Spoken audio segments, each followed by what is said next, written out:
Hello, welcome to Adventures in Lollygagging. We are playing One Ring tonight, second edition. We are continuing our Waking of Angmar campaign. We are up to episode, I believe it's 55. And we had a very emotional episode last time around where we nearly lost almost not one, but two characters, as both Auriniel and Gilly were nearly taken from us by some terrible person named me. But fortunately, you all able to bring them back, or at least keep them from going too far. Got a few little glimpses into their minds and that sort of thing. But this time around, I already told them this is going to be a little bit more of a cathartic, kind of pulpy, adventurous thing as we're hunting some orc. So I'm equating it to that moment at the end of Fellowship when like everything's sad with Frodo and Sam splitting off and Boromir passing, and then Aragorn and Gimli and that other guy, they are all just like, let's go hunt some orcs. So that's where we're at. Like, you're going to work through your problems by slaying some orcs, I mean, that sounds healthy. That sounds healthy, right? But also Boromir pulled through in our way. What? In our story. Boromir pulled through. He almost died, but then he lived. Well, I was actually talking about this with Melissa the other day. Who would we consider the Boromir of the party? Of the Fellowship? The totality of the Fellowship? What do we think that might be? Sacrificed himself for others? Who might that be? Oh, Gilly. I feel like if you think about the Fellowship, right? We've got, if you think about the Fellowship of the Ring, there's sort of two characters where we see major loss in the story, right? We got Boromir and we have Gandalf. So are we thinking Sorondir, his disappearance is more like Gandalf, where he's going to return at some point stronger than before? Or do we think it's more like Boromir, where he just dead? Yeah, he's not coming back. Yeah, he's I don't think we want Long gets him me. on, but Long gets We're hoping for the I mean, return stronger than ever. Let's see. Anytime you guys want to get back there and check on him, you just let me know. It's been a really long time. Like, even if he was okay, he probably ain't anymore. So we'll see. All right, let's do some quick intros and we'll get into it. We start with Floy. Long, tell us about Floy. I am a treasure hunting dwarf. Yeah. I slay any kind of beast that come my way, whether it be wargs, orcs, trolls. Mm-hmm. Wraiths. That's true. Nameless things, however, It's on the list to do. if they have names, Floyd's no problem. If they don't have names, that's the trouble. Next up, we have the gorgeous, the beautiful Gilly Kettlegrass. Ashley, tell us about Gilly. Gilly is our Bree Hobbit, and she is our scholar. She's collected notes of all of our adventures thus far, and she surprisingly nearly died from poison last episode. That was terrifying and emotionally draining for a week. And then she spent time improving her healing skills, so now I have 4 pips in healing. Because she really does not want to lose her friends. That's fair. Yeah, and it's interesting because like you had the wig coming while Gilly's life was hanging in the balance. So whoever your next character was totally going to have a perm. Like it just you're locked in on that hairstyle. It was just locked in. Doesn't matter what. Next up, Melissa, tell us about Auriniel. So Auriniel is our Ranger of the North champion. She was very, very, very injured last session. She still has a wound, so she is going out, putting herself definitely at risk. She did lots of little things last time that didn't involve a whole lot of energy. So she's better at song, and she's better at lore, and a little bit better at crafting. And she has unlocked all of the cool things on Menozagar. Very nice. The Sword of Spirits that you found in the northern Dwarven Mines near the Dwarven Oathbreakers, where you saw a spirit just emerge from this cairn that was in a dead-end area in those caves. Connected perhaps to Arvidui, the former king who fled with the Palantir, and then eventually, because he didn't listen to those the Lossith that kind of sunk beneath the waves, lost his life, lost a Palantir. Good times. Next up, we've got Daggett. Steven, tell us about Daggett. Hey, I'm Daggett, the most friendly, lovable, trustworthy dwarf you'll ever meet.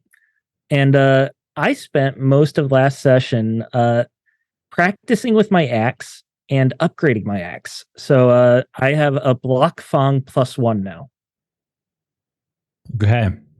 Some would say New Game Plus. You know, I put all this work. I put all this work into cool magical items with historical and interesting history, interesting connections to the world.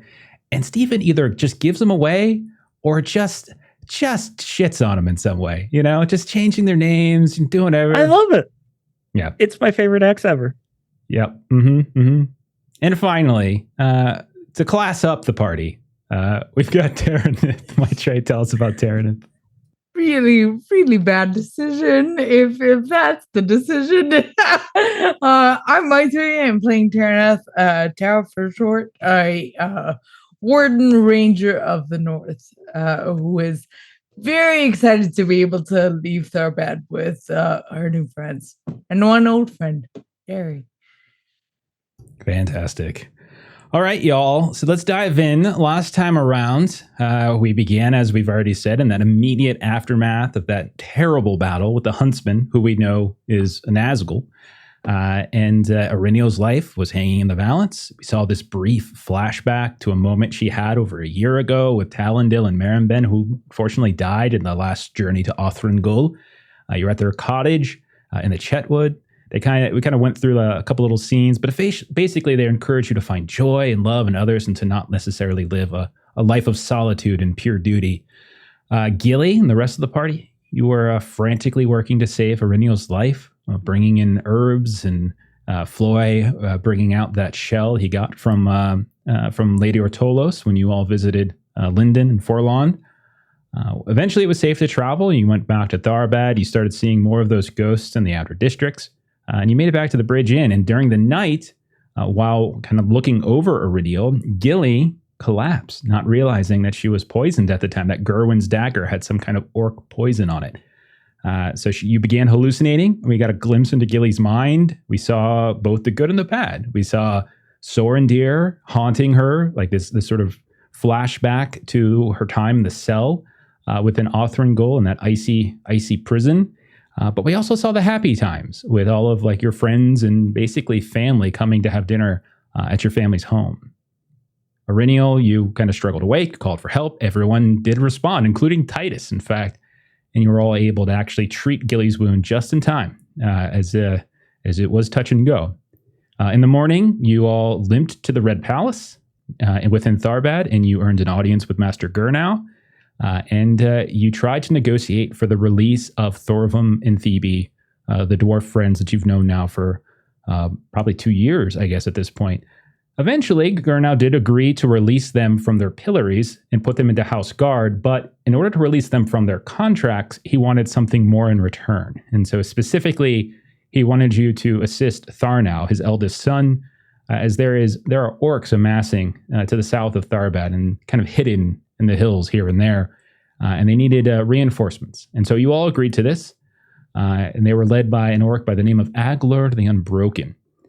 You all agreed to do this once your wounds were recuperated, or at least you got some time, and you would join the hunt. And so over the next several days, you all started doing some training, some resting, and just some bonding here and there as we hit that fellowship phase.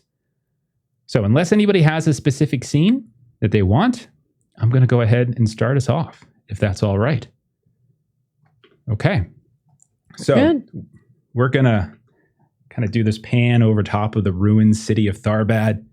We see some of these old buildings still intact, others that have fallen to ruin. We see groves of trees and vegetation and even small little patches of farms all throughout the district.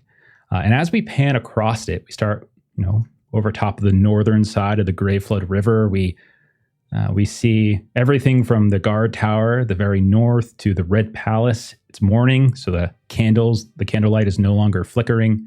We see Helkar Tower to the north side of this broken bridge. We see the middle island. And eventually, we zoom in on Ringle Tower, which is on the southern side of the Grey Flood River. You all have just recently landed on the south side of the river, and you begin trudging up the causeway towards the tower itself. You know that this is the tower where essentially the guards of Tharbad make his barracks. We see you go inside. We see some torchlight here and there flickering where no sunlight makes it in. It's kind of illuminating these rough stone walls. You all can smell this air. It's thick with damp stone, old wood. And you can hear these uneven floorboards, some old wood, some recently replaced, creaking underfoot. The interior, as you look around, is very sparsely furnished. You can see there's some straw pallets here and there and some basic wooden furniture. And you can see that some of those pallets are filled with guards who are dozing, having probably just returned from their night shift. This is stone circular staircase as you start leading up to the upper levels of this keep, of this tower. And then we kind of zoom in now where we see Tharnau.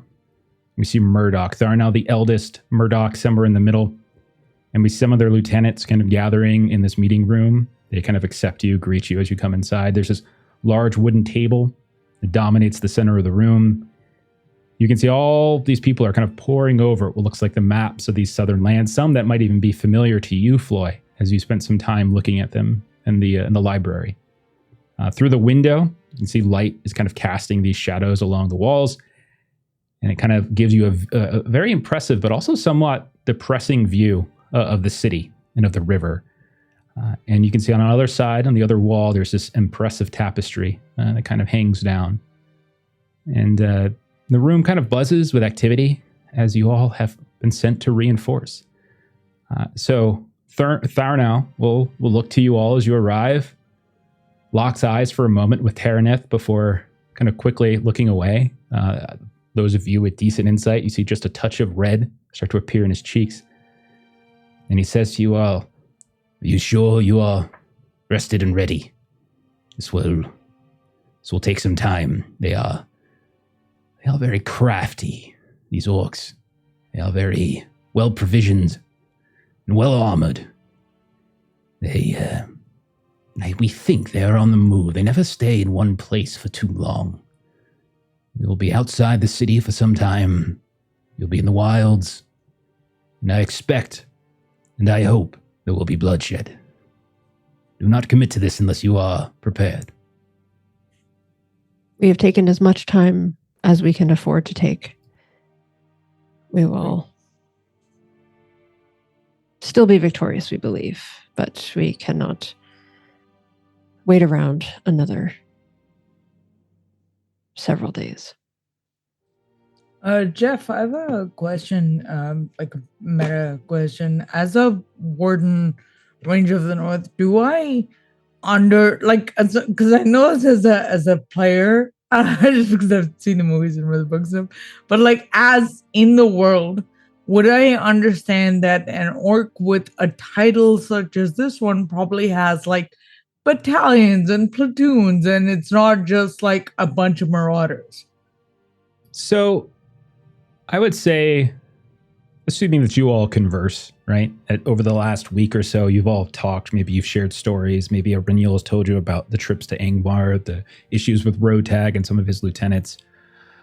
I would say it's probably enough for you to realize that if an orc has a title, then that usually means not necessarily that they are like the leader of these huge battalions or anything like that. Could be.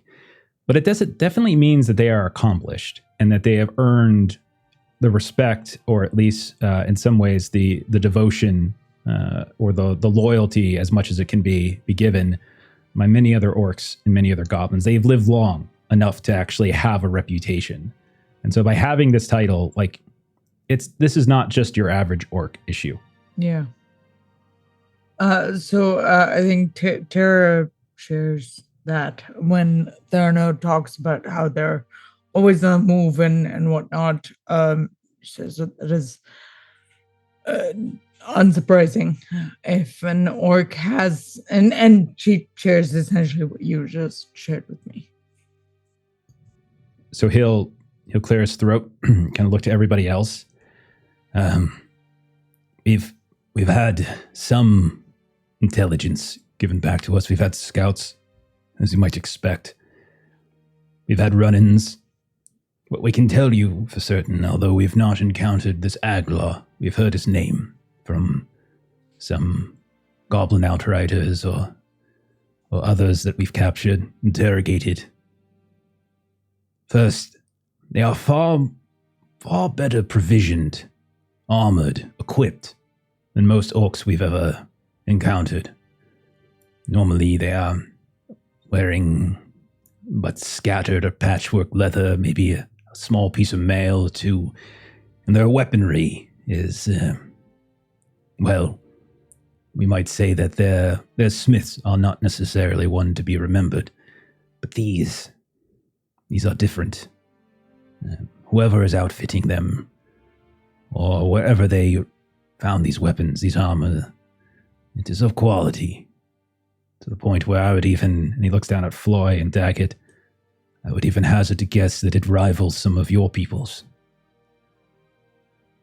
While they might not have the intelligence, as some of us in this room, they have strength, they have ferocity, and now they have weapons and armor to help support that. And there is a bit of cunning to some, as although we've heard this name, we've never quite encountered them. And more than that, the kind of orcs that we've come across are different. Some taller, less hunched over, less feral. They seem strangely proud at times. It is a different breed, perhaps. Not sure exactly. Or maybe it's just a different kind for these hills, and they've come from over the mountains, or further to the south. I can't be sure. Well, however outfitted they are, we'll strike them down the same. We divide and conquer. Go down alleys, set up ambush points. Take them out one by one. I like your thinking, dwarf. Yes, my thoughts were, we head south, we look around, there are many hills, valleys, ruins here and there, forest of some. There are still some swampy areas, rivers, this sort of thing, many places for orcs to hide. And I figure we should keep some coverage amongst ourselves. We shouldn't spread ourselves too thin. But we should not return until we have done the job. That is what Gurnau, my father, and he says that almost with a sneer, has tasked us with doing. And if you want your friends to be released from their contract, then I suggest we do not return to the city without it having been done, and with the head of Aglar at the end of one of our spears. You'll have trouble. Do need to offer. Sorry, go ahead, Daddy. You'll have trouble putting his head on one of your spears because I'll have cut it off with my axe. You can see a grin kind of comes to his face. I have no doubt of it, Daggett. I have no doubt at all. Kind of looks at the rest of you. I feel I must offer some caution to any planning we do. They may not be intelligent in the way that you or many here define, but what they lack in that kind of intelligence, they more than make up for an instinct. I would not underestimate them. You all hear like a laugh start to echo as you see, like, sitting on a chair, kind of leaning back into the corner. Believe me, there are far worse things in this world than orcs and goblins. They are little more than a simple warg or even a bear. With how renowned this fellowship is, I don't imagine you'll have much trouble. But if you're all afraid, you can return and hide underneath Titus's skirt some more. And we of Tharbad can deal with this as we should, Thar now. You can tell that they bicker back and forth for a minute. Shush, they have offered to help, and we shall accept it. You know as well as I, we've had months to deal with this issue. I, at least, I can swallow my pride and I can admit when I have not been able to accomplish my task. You, however, only make excuses.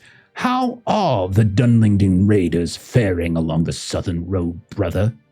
And he just kind of looks up with a sneer, and you see he gets up, kind of kicks the chair a little bit, and kind of steps forward, but one of the guards kind of steps in the way, and you can see like he was about to like just swing and deck Thar now, and his face gets all red, and he retreats back into the shadows at that point. Gilly kind of like clears her throat. Anyways, I had questions about these weapons that you said that they have. Have you guys retrieved any of them? Could I view them to see if I can identify their origins at all?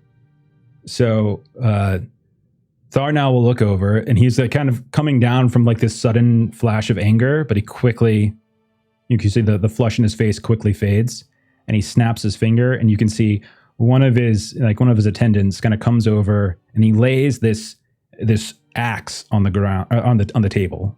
It's crooked, or not crooked, I should say, but it's like malshapen. Like it's dark black metal. It's got these spikes kicking out of it here and there in different joints, and the shaft itself is also this bent metal. Like it's intentionally designed in that way. I will give you a crafting test. Would be the most ideal. A lore test is okay, but a lore test will be ill-favored. But if you prefer it, possibly also do a lore test. Absolutely. So lore is going to be favored. Yeah, lore will be ill-favored, but I will give anyone who wants to do a craft is just straight up. So I have lore favored. Since you're saying it's ill-favored, it'll just be a straight roll. Yeah, it's just a straight roll for you. Yeah. And you said craft is a straight roll? Yeah. That's correct. Yeah. I will give, if either of the doors want to do this, by the way, if you guys decide to craft, you can take it favored if the doors decide to roll. Ooh, do it. I'll do it at favored. Otherwise, I'm pretty bad at craft.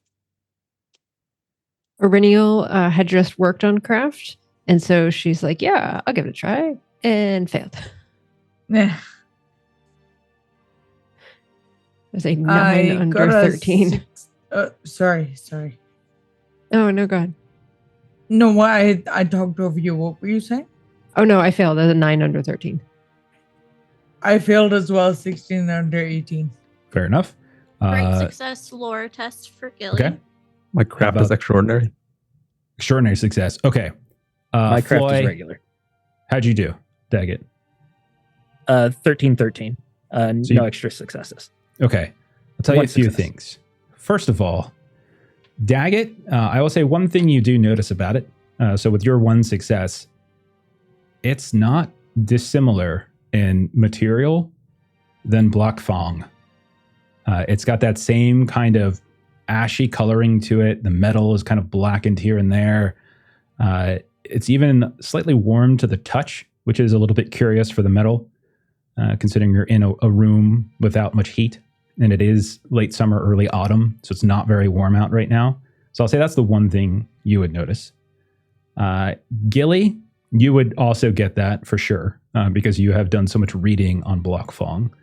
And I would also say that, Gilly, you are able to kind of pinpoint, especially since you've had time with Floy, to like there's like a maker's mark on this, like this sort of signature kind of that you see in the carved into the blade here and there, these little markings that you would recognize as Black Speech.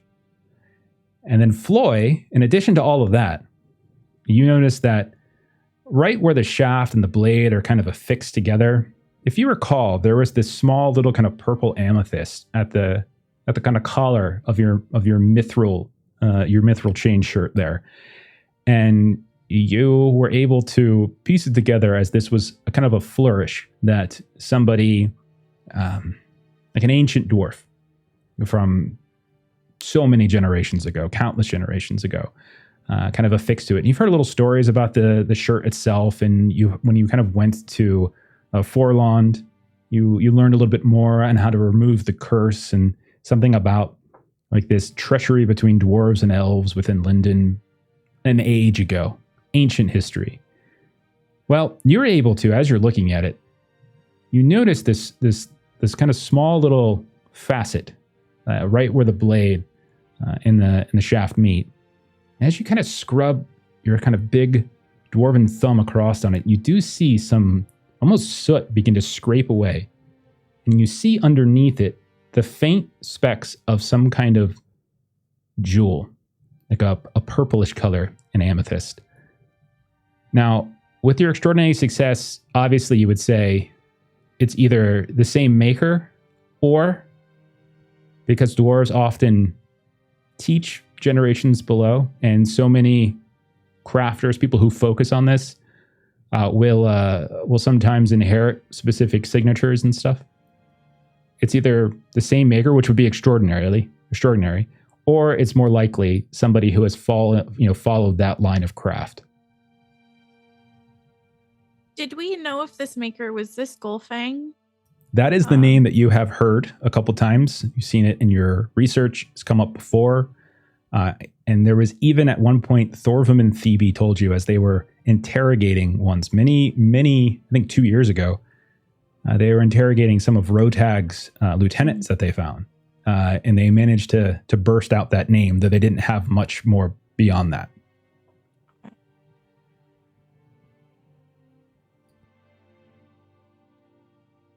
So I would imagine that we're dropping some of this knowledge on them. Or are we keeping this to ourselves? I see no reason to keep it. Just knowledge drop real quick. Yeah. It involves a lot of Gilly going like, oh, I have notes about this, and she's like frantically like flipping through her book, and then she's like reading a passage of her notes, and then she was like, oh, that reminds me of when we fought Rotag, and then she's like going through and she's saying more things. And when you mention the name Rotag, Tharnow's eyes get wide. You know of Rotag? Rotag the Butcher, yes. Rotag the Relentless. We knew of Rotag. We slain Rotag. Did you? Yes, with Thorbum and Thebe, who you have trapped on your middle island. When was this? And she'll go through and rattle off the dates and such. We even have a song that we wrote of our victory. Okay, we don't need to share those now. This is a meeting after all. But no, his eyes get kind of wide, and he's like, Rotag was a scourge. 2 years ago. We have not seen his name or his kind for some time. He marched through these lands, and it was a terrible time. He almost, we thought for a while, might descend upon the city itself. But he left it intact. They Curious. were testing from what we could gather, our defenses, because they were also up near Bree and Coombe. And we followed them to Mount Gundabad. You have done us a fine service, Hobbit, Gilly Kettlegrass, Arinio, Floy, Daggett. Why did you not mention this as amongst your accomplishments? Well, I joined the fellowship a little bit later. Fair enough. But when we caution the danger of fighting these, we do mean it wholeheartedly. This is concerning to me, but it does not change our objective. They're a blight on this land. They are getting closer than we feel comfortable. And if we can get one of these threats from the Southlands out of our hair, then we can turn our focus to my brother's task. And he just kind of looks kind of sneering. And he says, that task, mind you, I should be attending to now. You have enough reinforcements to deal with your problem. Let me go deal with mine. Darnell kind of shakes his head. One at a time, you heard, Father. Enough splitting our focus. You assist with me in my task, I will assist you in yours. And that is the way of it. Unless you wish to have a more serious conversation. And he kind of stands like tall really suddenly. And he's much bigger than his brother. Again, they're probably like 10 to 15 years apart. Like there's a decent gap between the two of them. And you can see like Murdoch just kind of sneers. He just waves his hand at that point. Sorry to interrupt a family dispute, but Murdoch, wouldn't you be interested in the renown of defeating a named orc? Renowned for defeating an orc. It's an orc. Come now. A named orc. Because they give them names, I'm supposed to feel more proud about defeating them. No, he's right. Nameless things are a bit tougher. Kind of looks at you. Those Thank are you. terrifying. He looks at you the most strangest look. When it comes time for the killing blow, then you can step aside. He just kind of rolls his eyes. What folly my father has for listening to you all. This one, and he points over towards Terranet, this one here. A weakness, the old man. And you too, Thar now. Don't think we don't know. And like at that point, like I don't know how Terran responds, but Thar now, like he was big and very strong at that point, almost withers ever so slightly. And you can see there's some exchanges of glances between his men as a touch of embarrassment, but it kind of returns pretty quickly. And at this point, like he's ready to Terran turns bright red, but that doesn't stop her from like squaring up her shoulders and this it looks like a red of anger, not of like anything else. You know, they're definitely something else. But yeah, it's a red of menace. So well, this has been lovely, but we have some scouting we need to do.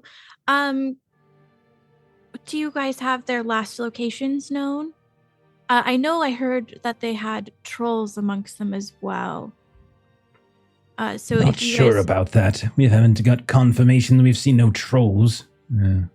Rotag, he did, but this group, we have not. They move too quickly for that, I think. Okay. You guys don't... There's not very many caves or anything nearby. There The trolls are. would mainly be underground. He kind of like looks down and you kind of grimaces a little bit as you're being a little condescending.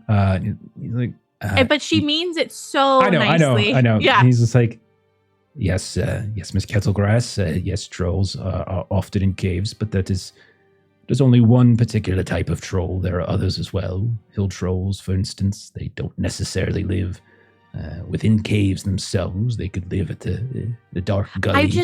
I fell into a cave of trolls once, and I would rather not repeat it. Well, you should watch where you place your very large feet then, shouldn't you? And he gives you a smile. And she just kind of shrugs, and she's like, yeah, I guess. Murdoch, at this point, can we cease with this rabble? Do we not have work to do? Yes, we do. Let us go. Finally. So he like gets up and kind of pushes people off and kind of like holding onto them, and Murdoch just kind of storms out. Tharnell lets out like a big sigh. I don't disagree. We should move.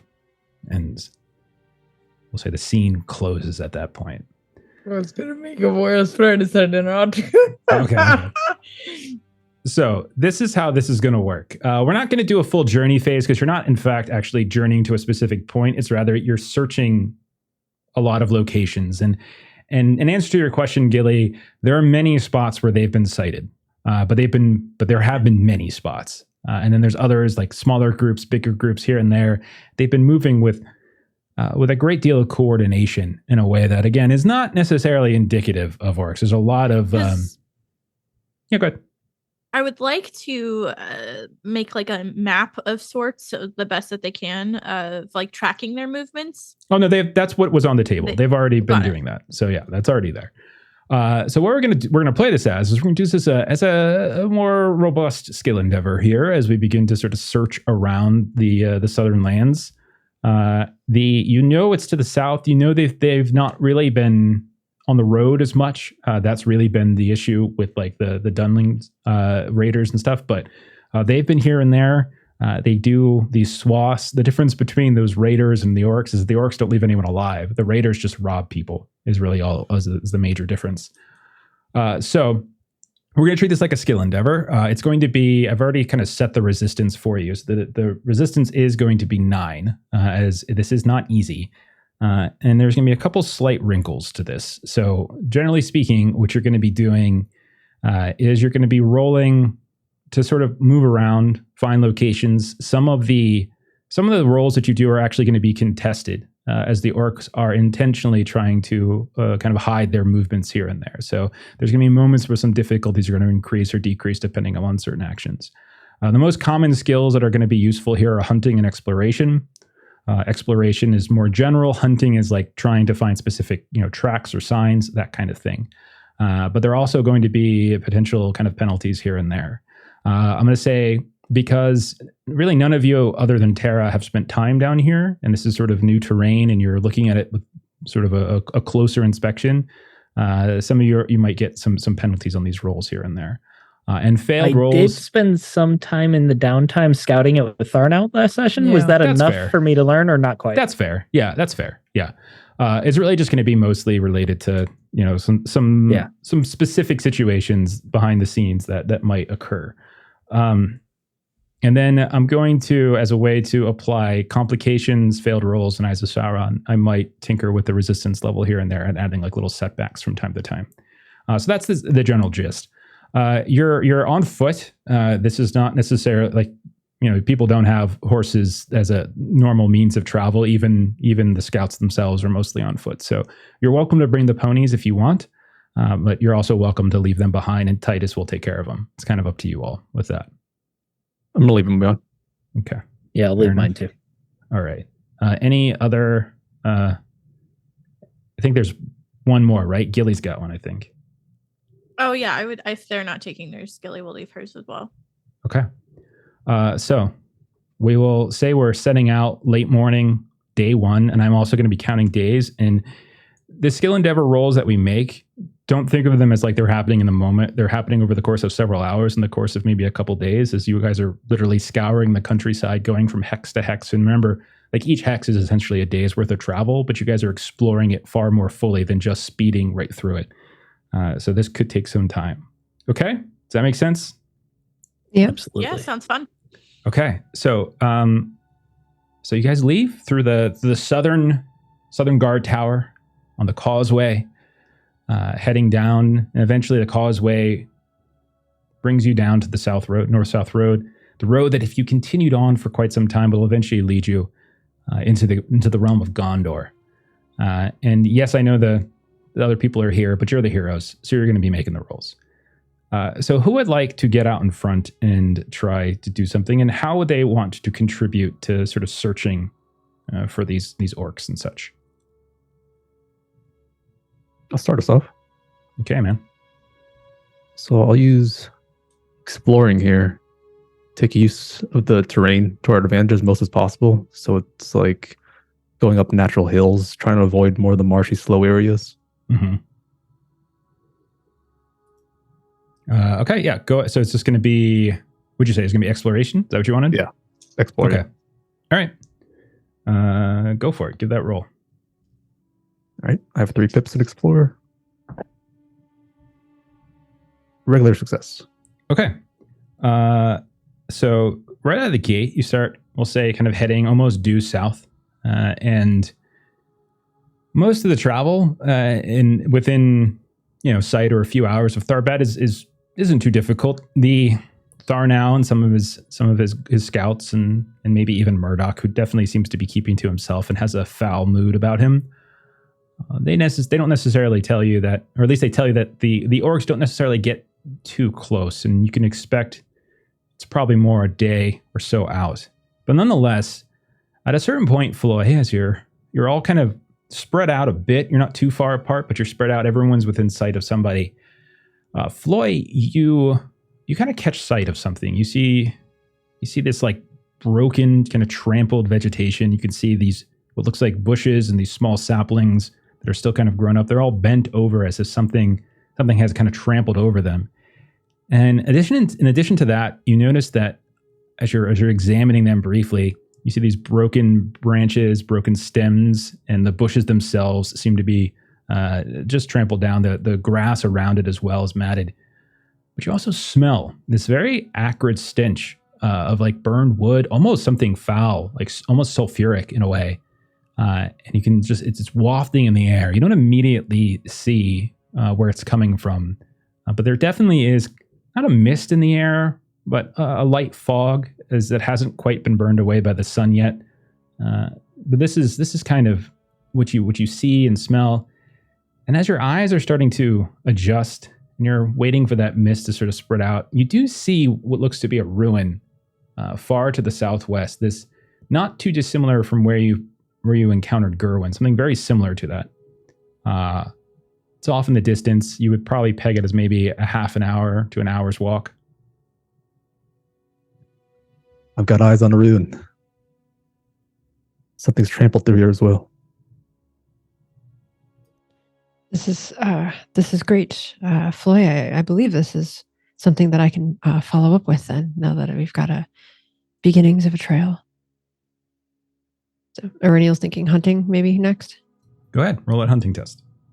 So this is ill-favored, right? This one, hang on. Let me do a little roll here really fast. Okay, you can roll this normal, but you're going to roll it with a minus 1d6. As again, this is sort of contested. I have my own little calculation behind the scenes, but not ill-favored. No, you're building directly off a lead Floy gave you, so no ill-favored necessary. Okay.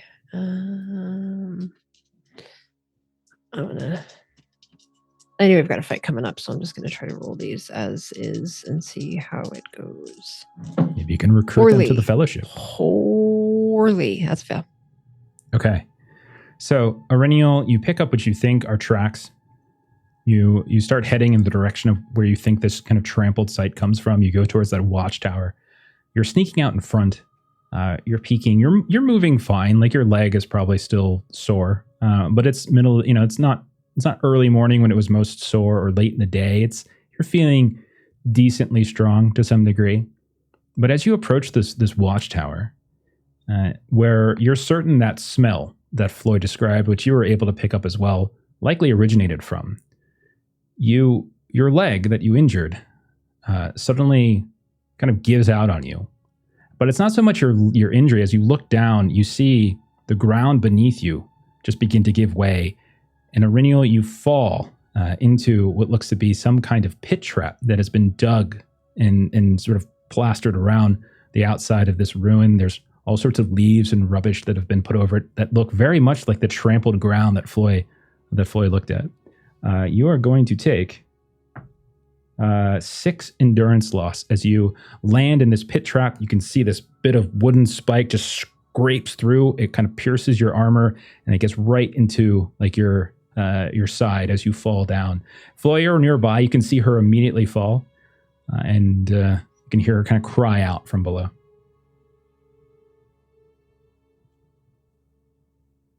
Shades back to when Aureniel had hurt her leg before, and she's just like, ow. We'll get you up. Don't worry. And it's not too difficult. You can get her up at that point. But you look around, and I guess one thing that might pop into your minds is that if these are goblin traps or orc traps, like everything they do is, so much of what they do is poisoned. And so, you're not necessarily sure if that happens. But all you see there are sharpened bits of wood buried into the pit below. It could have been much worse for you, Aureniel. You just happened to fall down one side, and only the one spike scraped you. Up ahead, this you're not sure exactly what it was, whether it was a watchtower or a fortress. It's not in as near good a shape as the one that you encountered Gerwin in. There definitely doesn't seem to be anything above maybe a wall height. It's on a very slight incline, and you were kind of on that incline where the shrubberies are grown, and that's where you kind of collapsed in. But that smell, as all of you come to catch up and help Eryniel out, that acrid sulfuric smell is still up there. What do you want to do? I have something that you can totally say no to because it's a little bit out there. But I'd like to use insight to see if there is any additional information about either this track or the ruin or anything that's not sort of immediately apparent from scouting, trampled footprints, or anything like that. Sure, I'll take it. I'm gonna roll over the -1 d6 that Eryniel had for hunting, though. But yeah, you can roll it. Yeah, so it's just one fewer d6 is all you would roll. Okay. That's no problem. Just moved.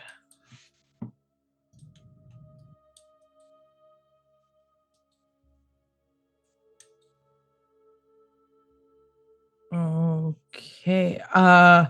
Remind me about what 11s are on our D12. Those are Sorries. sorries. Are sorries. And Okay. Uh-oh. that They're so bad for normally us. they're bad. So Okay, it's a bad thing. cool. So Well- essentially, during the skill endeavor, what this means is there's going to be a setback of some kind, and it's going to increase the resistance. And so in this case, the sorry is going to end up being a +2. So there's no time limit on this skill endeavor, but the sooner you get it done, the sooner the better, right? But this is going to go from 8 up to 10 now. Sorry. For the everybody. total, it's a 1. So you can still add up everything because you might still succeed. It's a So zero. I rolled a 0, sorry. 16 total. Okay, so 16 total. You don't count the 11, so you just count up your d6s. So what's the total of your d6s? 6. 6 is your total of the d6s, so it would be a Yeah. fail. Okay. Yeah.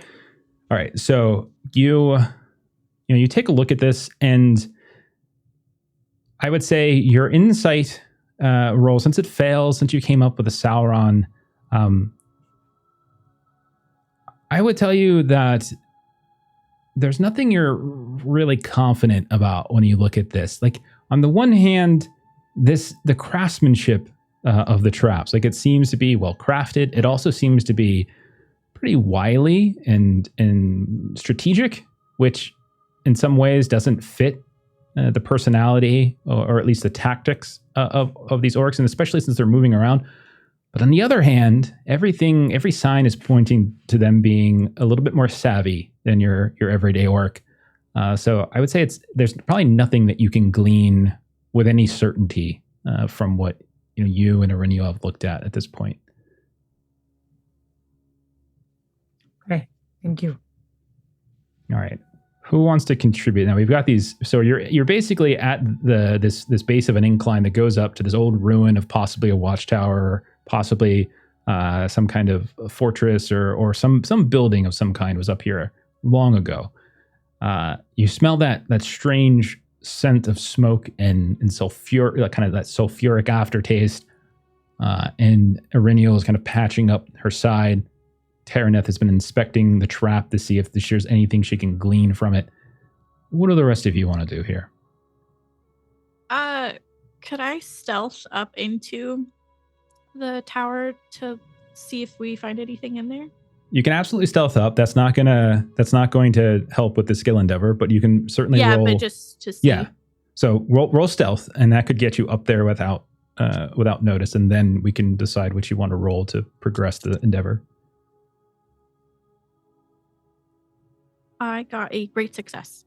Okay, so we're going to make it contested, obviously. So if anyone's up there, I'm going to roll some dice, and you're not sure necessarily if I'm rolling dice for real or if I'm just rolling dice fake. Just to scare me? Okay. Mm-hmm. Now I'm going to make a face with my eye. Ooh. And then I'm going to come back. Okay, so Gilly, you're able to climb up very quietly, very stealthily. You're sticking to the brush. You're setting your feet carefully. Once or twice, you put your foot down only to feel the earth just kind of dip, and another trap. And another one, another trap. And there's probably 3 more you count as you move on up, as this whole way up, looks to be trapped in some way. You see what looks like the remnants of likely the opening. There's like an archway here, but you don't see the top of the arch. You just see the sides. You can see some stone has crumbled onto the ground. When you look around and you peek from within some of these bits of rubble, there's almost no intact structure anywhere in here. You can see it's also overgrown with vegetation. The one thing you do notice, however, is that kind of on the far side, there appears to be some kind of reinforced opening, much like the archway to enter it. But instead of it going into a wall, it kind of goes into this mound of earth. It almost looks like a mine opening. Okay. I don't know if I want to go in it. Be brave. Okay. I did get an extra success with my stealth, so I want to enact my art of disappearing and then I slowly make my way in there to see if I see or smell, if that's like where the source of the smell is coming from. Yeah, I can tell you without any kind of roll necessary. As you get to the edge of this thing, as you cross through the heavy vegetation that covers this once courtyard of some kind, you get to this mound. You get to the entrance, which you can tell is kind of sagging. The stone has kind of ripped apart here and there, but there's still an opening. But as you get close and you maybe get a few steps down, it's certainly the smell is most certainly down this decline. It goes very far down into the darkness. So you can't really see much, but you can definitely smell and verify. Do I hear anything coming from there?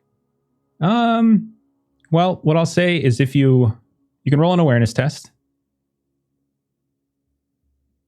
Yeah, you can roll an awareness test. And since this is hearing, nothing, you don't get the benefit of your lantern or anything like that. Yeah. That's for whatchamacallit anyways. 16, 17, 18, 19. Great success. Okay. You hear what sounds like water.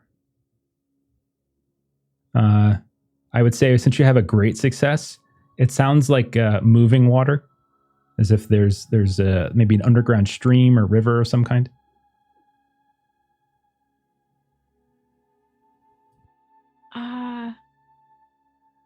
Okay. I would like to slowly continue to push down there. Okay, are you going by yourself? That's a great question. No, I'm gonna go back and see if anybody wants to go with me. Okay, so we'll say you come back. You've done some reconnoitering. You can fill everyone in what you found.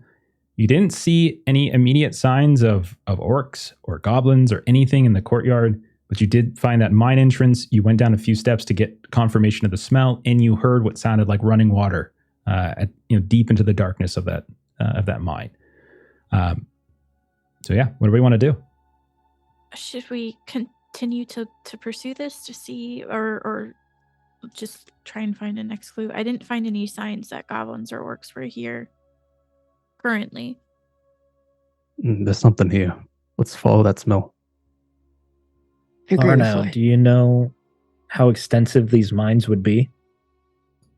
Well, unfortunately, some of the scouts that we've sent, whenever we've encountered one of these openings, whether it's a cave or whether it's an old mine, many of them haven't returned. Those that did described a very circuitous network, one that doesn't seem to be fixed in any particular way. Natural streams coming from the Swan Fleet or from the Grey Flood, with underground lakes here and there. We've done some searching down here, and we've had some encounters from time to time. We've not yet discovered any stronghold or place where they've held up. But I can tell you, Daggett, that they are extensive. So much so that we've been unable to map them entirely. That could prove why they've been so elusive. If they know these tunnels well enough, they could move around you without you even knowing. That is true. They are so adverse to the sunlight at times. I would imagine their travel is perhaps improved in the darkness below.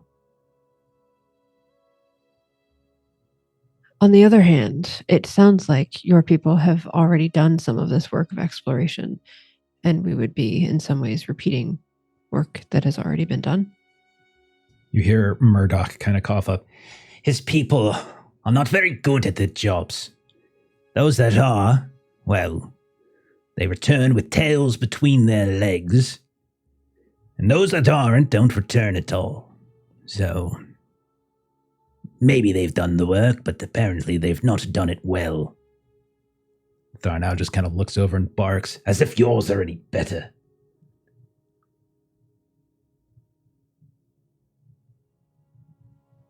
I'll lead the way into the mines. All right. Okay, what skill do you want to use here, Floy? I've got scan or explore. Okay. So they're going to give different things, possibly. Scan is looking for kind of hidden things. Explore is really just kind of going down various tunnels. Scan might like reveal like a hidden passageway, or it might reveal a hidden cache of something. And explore is more just sort of a general, find the obvious tunnel, go down it type of thing. All right, I'll go for explore then. Just go down the All right. tunnels. Let me do a quick roll here to see if there's anything contesting. Minus 1d6.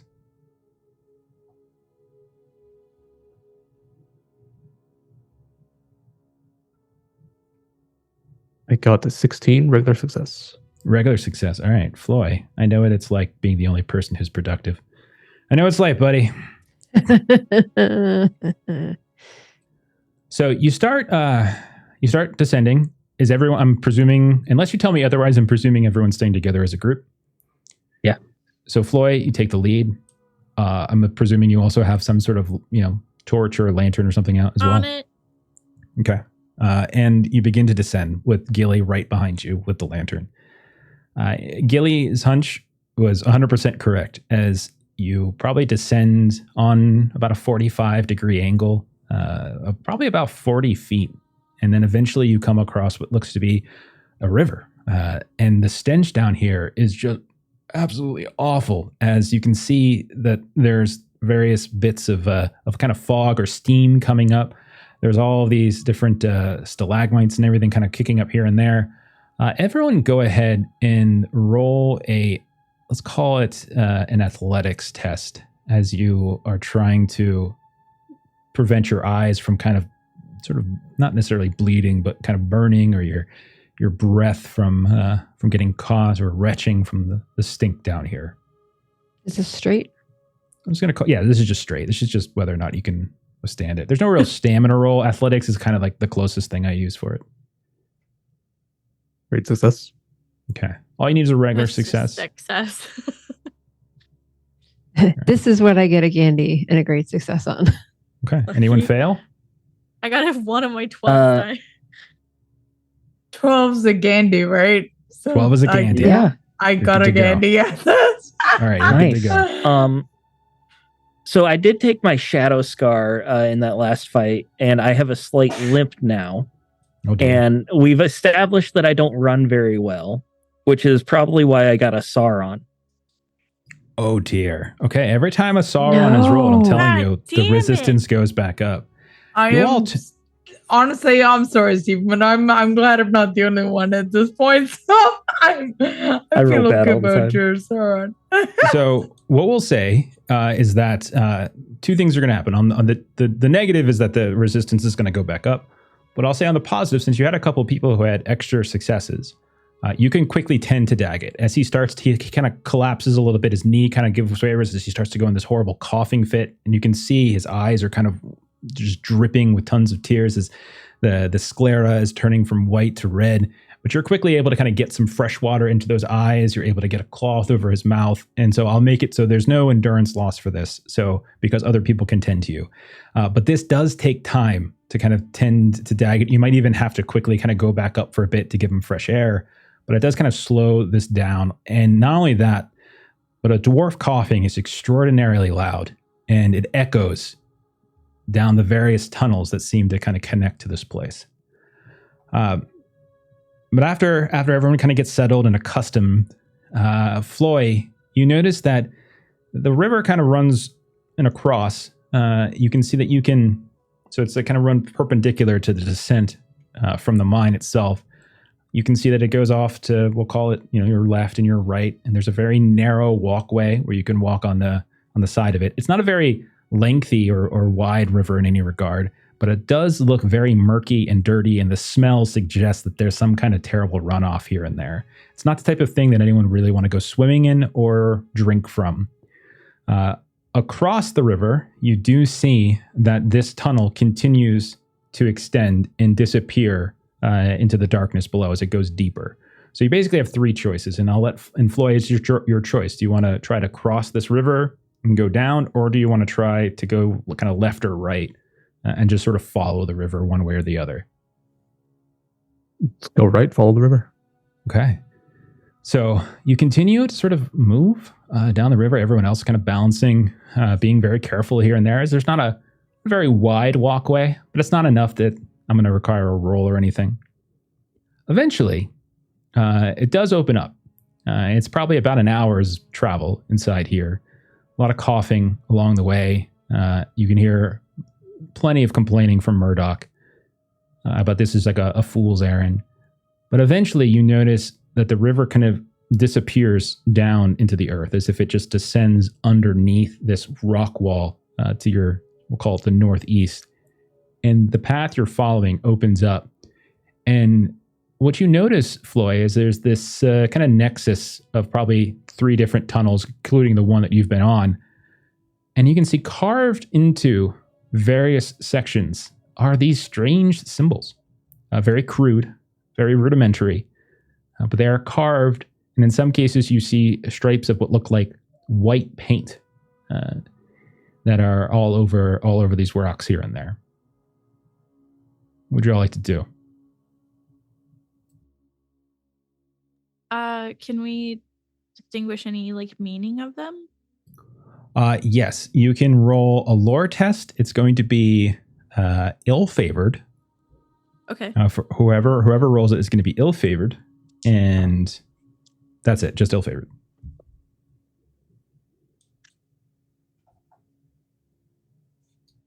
Um,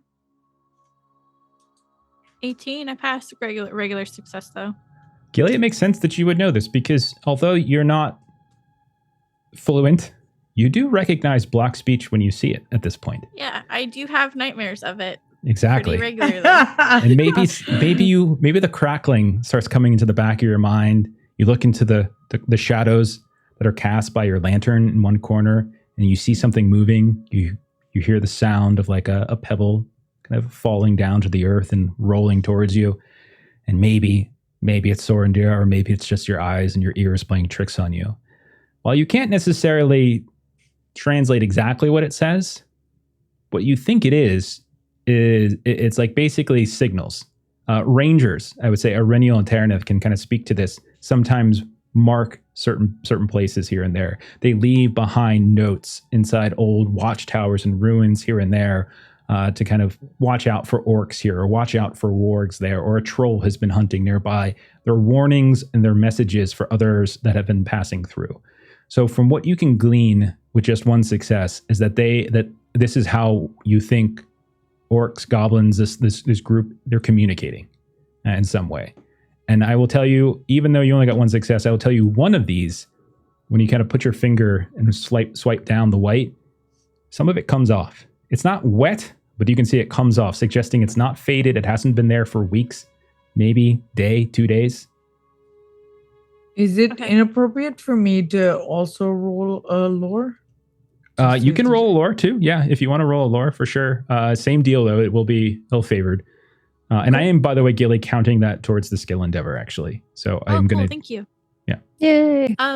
I would like to just make note that Gilly does copy the symbols down and then makes notes of what's around us that might be describing the symbols to see if I come across them again to try and learn it. Fair enough. That sounds good. I'll say if this comes up again, I will give you a +1 d6 on the roll. So just mark that down if this ever comes up again. Cool. Thank you. Mm-hmm. I hope redeeming myself a little because I got a 22 and all 3 of my d6s came past 6s. Oh my gosh. Holy crap. Okay, so I'll tell you this. you, again, probably not, no one I would say is necessarily fluent in Black speech, but there's probably symbols and images and certain words that you recognize. I would say, Taryn, if you're able to maybe help with Gilly, that they're referring, like some of these notes are referring to man flesh, right? Pink skins, and they're talking about numbers. And so like one entrance kind of points in this one direction. How many is scouting in this direction? How many is scouting in another direction?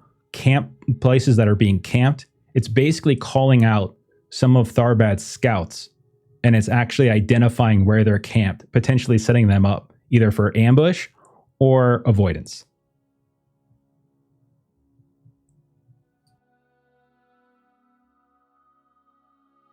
And you know what I'm going to do? I'm not going to, since that wasn't necessary, since that was the second roll for it, I'm still going to knock it down by 1. The skill endeavor by 1. I'm not going to do the full thing because it was like the second time we did the lore on it, but I will give another knockdown for it. So we're down to 9 awesome. now. Thank you. Is Everybody Donna will turn- around, or have we? Exactly. I am Yeah. presuming Sorry? everyone's together unless you tell me otherwise. So everyone's together. So maybe Tara's like leaning over Gilly as Gilly's writing down in her notebook, and she's like, I think this one's like pink skin. And then that's when we finally put together that it's pointing towards camps. We both turn towards Thur now, just like, and we're like, they're tracking your guys' camps. So it could be ambushes or Avoidance if you avoidance. say they're on the move a lot. But Mhm. they've kept track of the numbers of who is camping where in what direction. You can see he gets a very grave look. We've had many situations where our scouts in the night have been ambushed. Some we've only found the remains of in the morning. Others, a survivor or two, have limped their way back to the city. Thank you, little one. And Tara. And he can't like really look Tara in the eyes when he says that, but he kind of like moves over. Although I am concerned to hear such organization, advanced strategies, it's better to be aware than to not be. And he kind of looks over at Murdoch at that point. And Murdoch actually, just before spits. he says anything to Murdoch, Tara also, as soon as he turns, I think Tara looks over his shoulder and says to Murdoch, like, that intelligent enough for you? So he clears his throat and just spits into the river as it's dying down beneath the wall. If you want to say that they're more intelligent than you, Tara, you go right ahead. I do hold you in slightly higher esteem than them, however, but perhaps you'll prove me wrong. You'll You never kinda- be as good as your brother. And she turns around. He just kind of cackles and laughs at that point. Would go I down be here. able to mess up the markings in case orcs come back here? They won't be able Absolutely. to use them again. No roll necessary. Absolutely. You can either, the places that it's carved, you can carve into, or you can scrape the paint. Easily done. It's my idea. I wanted to change it to like 0 and 0. So they don't know what to Yeah. make of it. For sure. You can definitely either just mess up the markings or try as best you can to make them seem something different. But you're definitely getting a sense, like your suspicions are 100% accurate at this point. They are using these caverns, these tunnels to move. And they are using it to also communicate with their various scouts and groups. That's for certain. All right. So all of this is taken. I would say this is probably the end of day 1. We're not going to do each individual thing. And you guys aren't in a safe place. So that's the other thing to consider. Like you guys are out in the wild. But we'll say Is the smell stronger as we've gotten deeper into the caves? Or no, it's been the water, like it's been pretty consistent. Got it. And I would say as the water kind of descends and you make it into this nexus of tunnels, it does actually start to lessen because you get further away from the water itself. So we'll say But that from a mechanical question, does that mean that like my number of wounded days goes from 9 to 8 because we've Yeah, passed a day? that's what I was going to Okay. say. Like we're not going to worry about doing too much details on this, but yes, you can start keeping your track of that. But we'll say night kind of continues. You camp. You find a place to camp. You set up a watch. I'm sure there's plenty of you to set up watches, so there's really no need to kind of keep it too too mechanical here.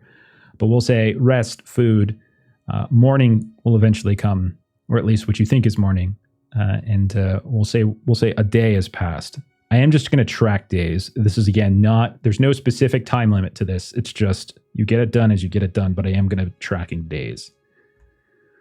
All right, so you've got a good night's rest. You've made some progress. You have some new theories. What do we want to do next? This is the next day, or making camp that evening? I'm gonna say it's the next day. We don't need to, because you have such a big party. It's easy enough to make, to keep people on watch and everything, that there's no real need to sort of break it down too carefully. Got it.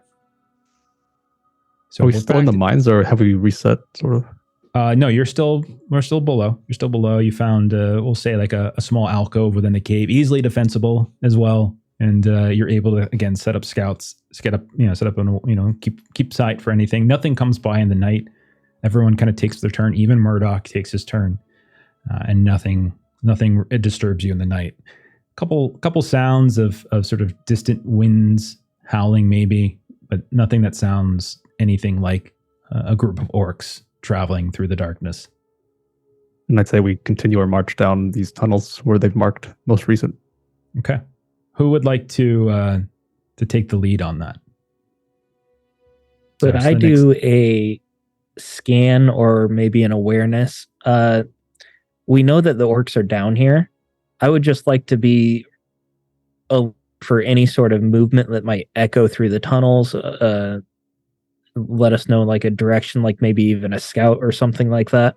I don't expect we'd run right into the main band or anything, but I think awareness would probably make more sense because you're also kind of listening and everything too, rather than scan. Scan is more, I think, looking for hidden passageways or something like that. We'd say awareness is more all sensory.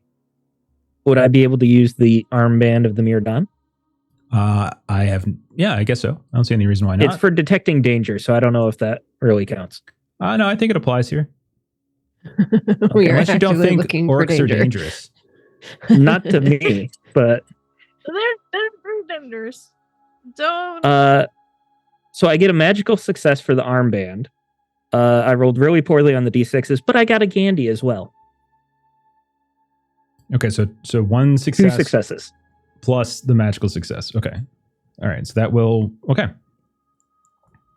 What I'll say is that you kind of travel, you pick one of these tunnels, the ones that you think were most recently marked in some way, the ones that Gilly thinks were maybe in the last day or two, judging by the ease with which you remove some of the white paint. And eventually, the tunnel actually starts to go back up to the surface. And at a certain point, Daggett, you see light coming from above, daylight. And you realize this is taking you back up. As you start to ascend, you actually do hear the sounds of something skittering, moving about up on the surface somewhere, kind of echoing down here.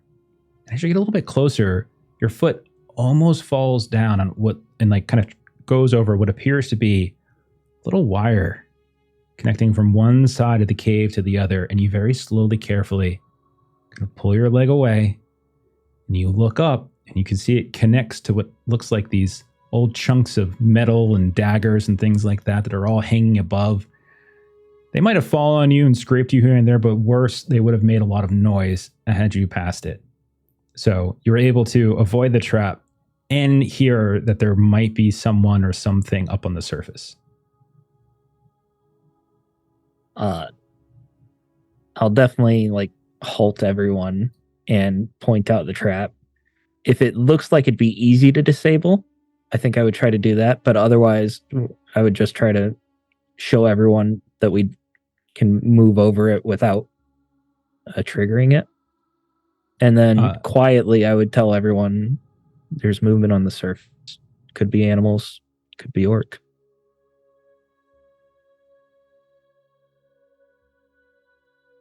Considering the last time Gilly walked out of a tunnel and she got just nailed by a troll, she will not be the first person out of this tunnel right now. Tara's happy to lead. I'm happy to go first too. I just wanted Okay. you all to know.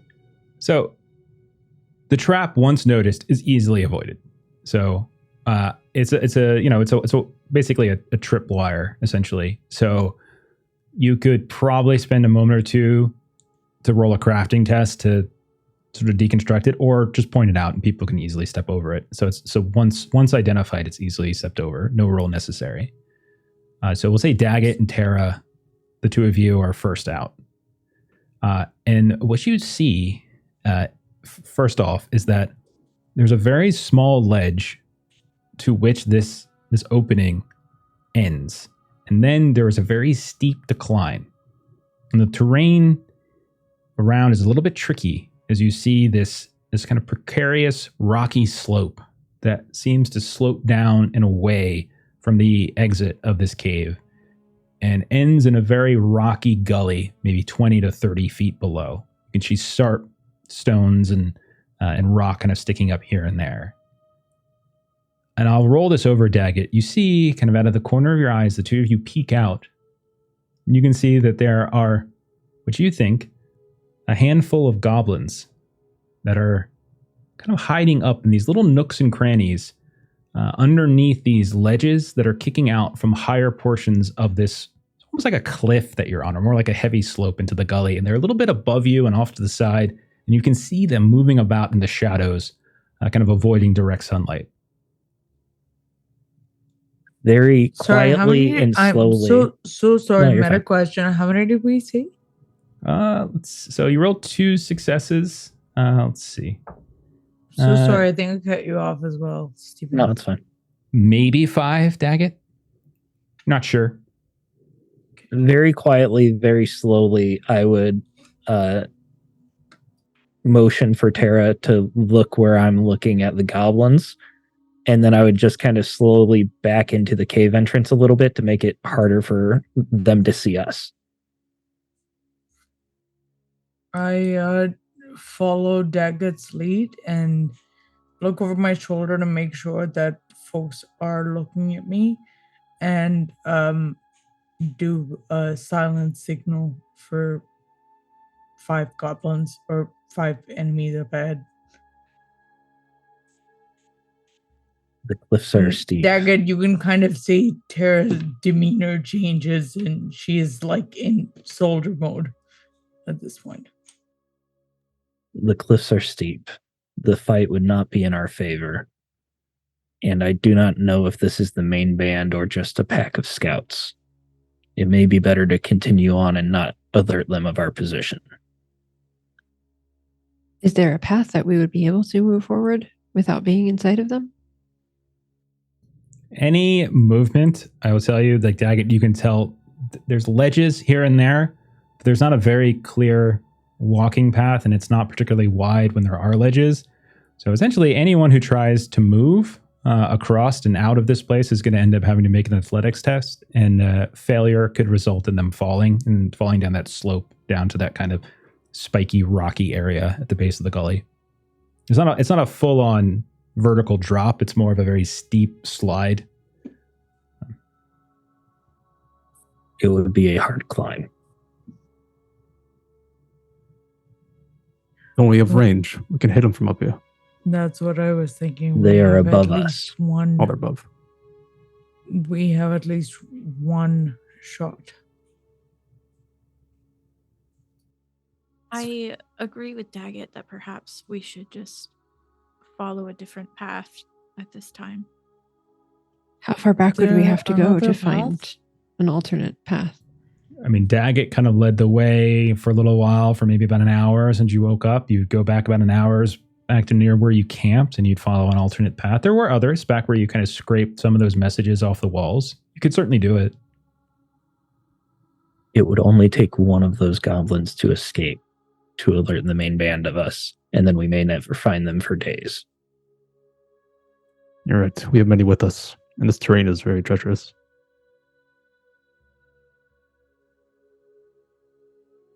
I don't know. This is something we are assisting you with. Do you have any thoughts? You are the ones who slayed Rotag. I'll trust in your judgment. My own Yeah. has not been Importance particularly of- successful of late. So I'll defer to you in this matter. The importance of stealth cannot be overstated. Being able to plan an attack is much more successful. Perhaps we should go back and find an alternate route then.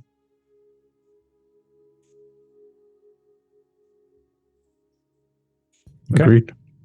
So we'll say you all spend the time retreating, going back to where you were, and exploring a different tunnel. Who wants the lead this time?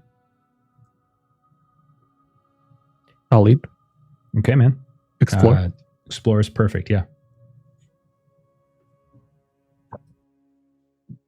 Ooh, extraordinary success. Oh my. Okay. So that's Nice. going to bring the resistance down to 4. Nice. Yay. You said there's no time limit on this, right? There's no time limit. It's really just the sooner you get it done, there's going to be different things that are going to happen so that's it. Okay. So Floyd, the same thing actually happens to you as you kind of follow this tunnel. You see a few branching paths, these very narrow paths where while you could get through it, it takes some squeezing. If these orcs are as large or as armored as you've heard stories of, it might be difficult for them to move through some of these seams. Goblins, on the other hand, might be able to slip through them. Gilly certainly could. But some of the humans here, with even Iriniel and Terra and Tharnau, they could probably do it, but it would be kind of an awkward squeeze. So you kind of continue down the main path for a ways, but you make a note that these exist. And you once again find this tunnel eventually, after about an hour to 2 hours worth of exploration, carefully moving throughout the darkness, it comes back up to the surface once more. Except this time, it's onto like a rolling green hill. And you notice also, Floy, and makes sense that it's the dwarf, you do see, looks like old reinforcement beams on the entrance. You're pretty sure this was a mine entrance at some point. And you even notice along the way, as you started coming up this last leg of the last 20 minutes or so, what looks like other reinforcement beams, and you don't really notice anything of note in the walls themselves, but you would imagine at some point, like there's been some veins. You can see the signs that this has been picked a bit. But you emerge onto what looks like this rolling kind of green hillside. You see little patches of trees here and there in the distance. You also notice that the weather has kind of turned a bit. And there's definitely the signs of kind of thunderstorms coming in. There's rain coming down. And you also notice that down a little bit further from where you exited, there looks to be the carcass of an animal on the ground. And you can see just red has started to spread out from it as the rain comes down. And you can tell that this, whatever animal this is, has been hacked to pieces in some particular way. And that's what you see when you And emerge. It's take a daytime, look. but it's overcast, heavily overcast. Yeah, Iriniel, you can take a look. I would say you can tell pretty easily with your hunting roll. This was likely a deer. It looks to have been kind of butchered for its meat, and the rest of the carcass was kind of left here. And you walk out in the rain, you kind of got your cloak covering you, and your feet are kind of sloshing around as you get down to the bottom of this hill. And there's just red in all sorts of directions. However, if you want to roll a hunting test, you might be able to, or a healing test even, you might be able to glean some additional information. All right, I'll give this a try with hunting.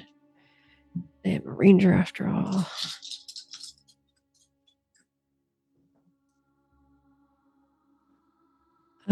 That is let me do math. 6. Wow. It's a fail. Yeah, you're not entirely sure. The rain coming down, it's hard to really get a sense of how recent it was. Like there's definitely blood that's mixing with the water, but you're not sure because so much of it has been drenched by the rain that you can't tell if it's just been, if it's just the water that's making everything red, or if there was active, it's been recent. So it's really hard to tell. And there's no clear bugs or growth on it because, again, everything's kind of getting washed away. But yeah, there's this kind of green rolling hills, handful of copses of trees that you can see in the near distance, and storm clouds overhead. You can't see the sun at all.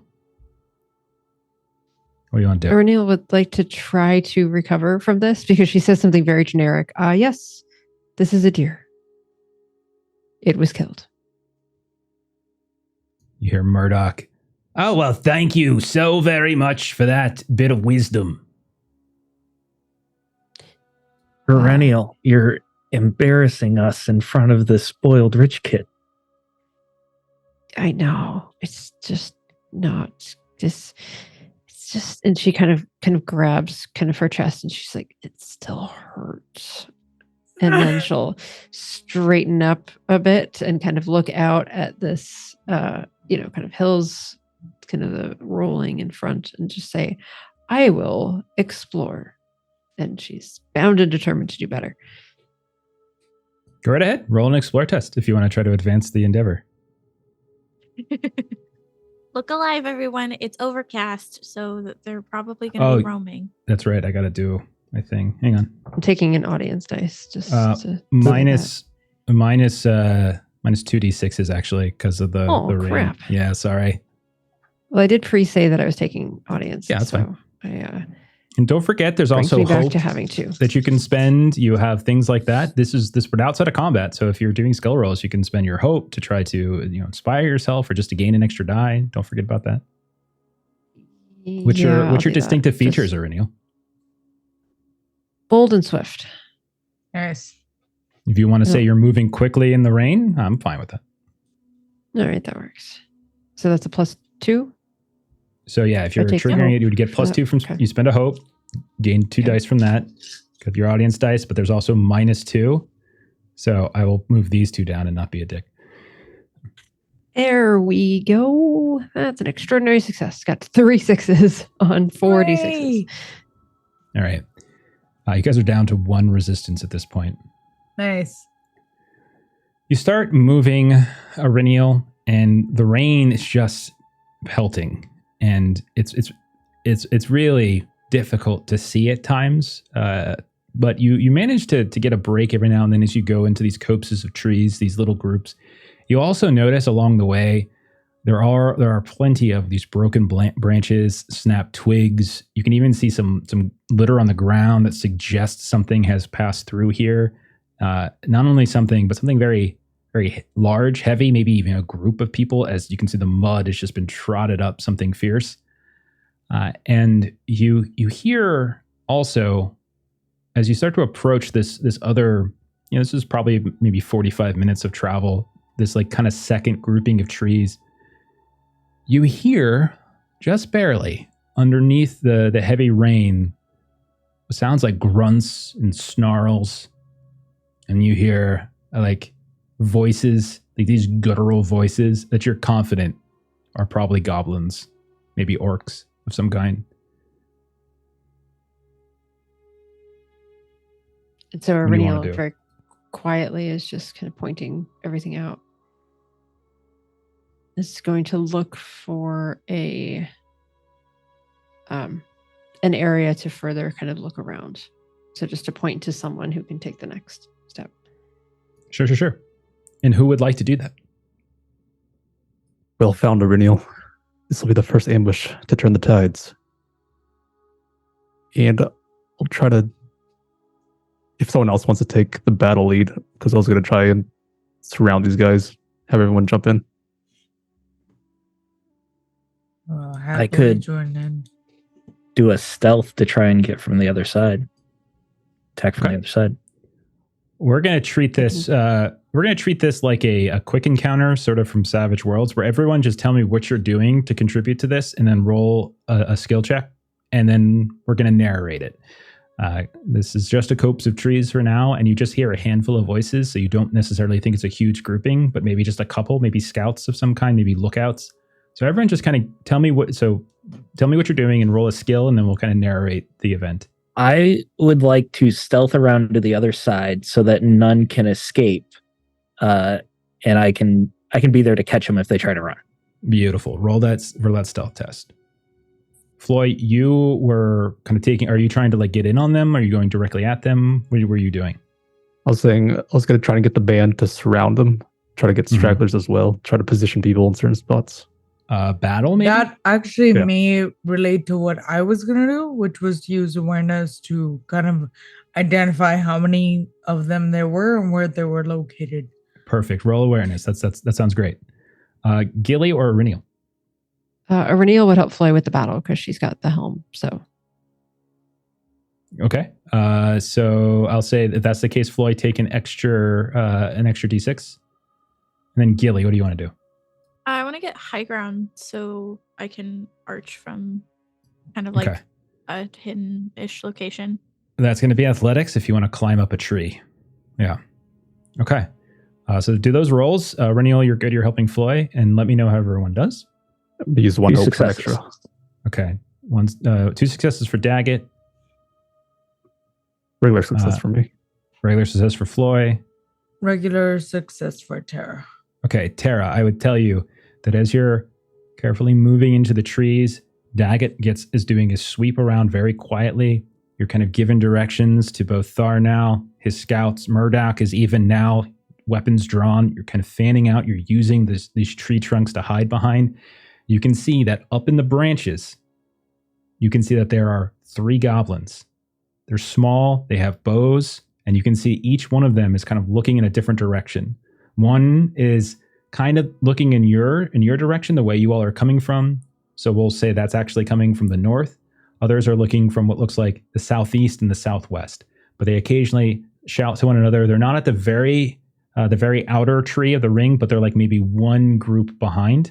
And so you start giving people, you're pointing them out. Floy, Iriniel, you start giving instructions to how everyone kind of gets to the point where they're surrounding them. Daggett, you're sneaking around to ensure that if they try to run away. I will also tell Daggett, as you move around to the southern side, you see in the distance, just on the edge of your vision, a hill leading up to what looks like a relatively intact watchtower or fortress of some kind. Different from what you saw before, which was basically rubble. This actually has intact walls. There's a tower that you think is at least 3 levels high, not too far in the distance. And then Gilly, how'd you do on your athletics? Great success.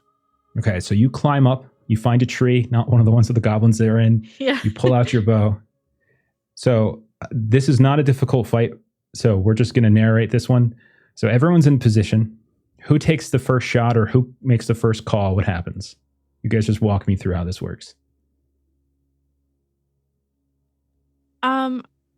I think Gilly would take like an opening volley and she'd get one of the goblins out of the tree. Yeah. Like specifically the one who would like notice Floy approaching. Right. To, like, so you get the one time. Yeah. Right. Give them time to get in. So you fire at the one from the north side and like they weren't necessarily talking at that point, but you just get right in the throat. You hear this very faint whistle that's drowned out by the rain.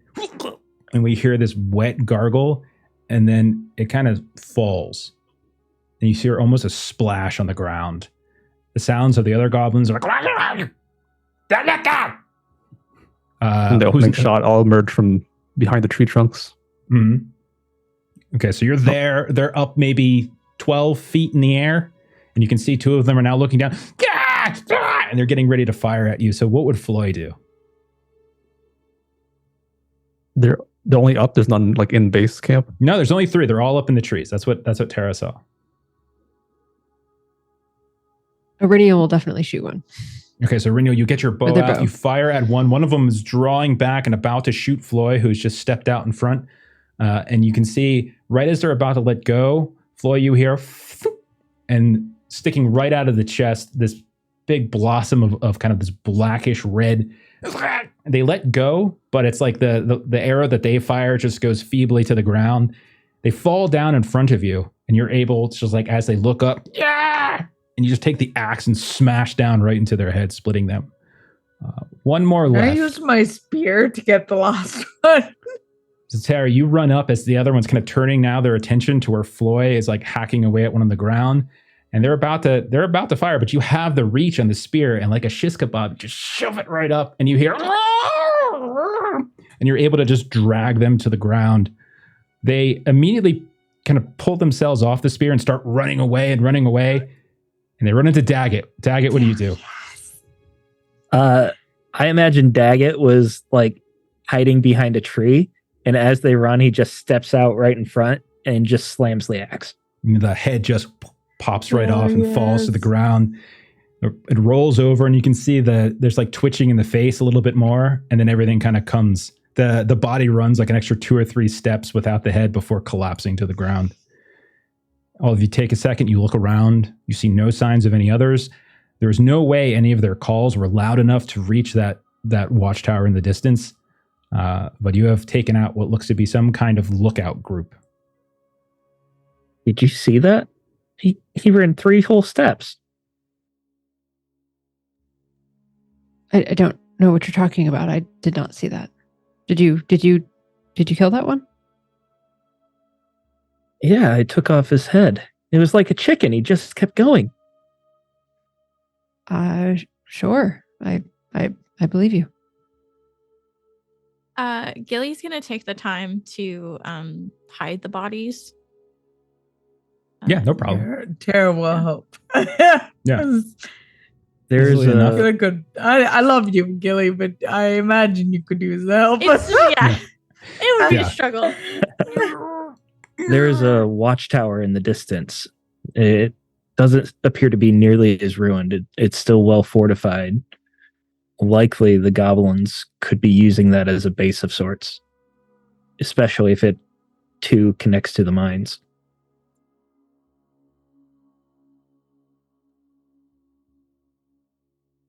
There may be a way under, because I assume it's out in the open. Yeah, it's Possibly. It would take some time to survey. It's on a hill, yeah.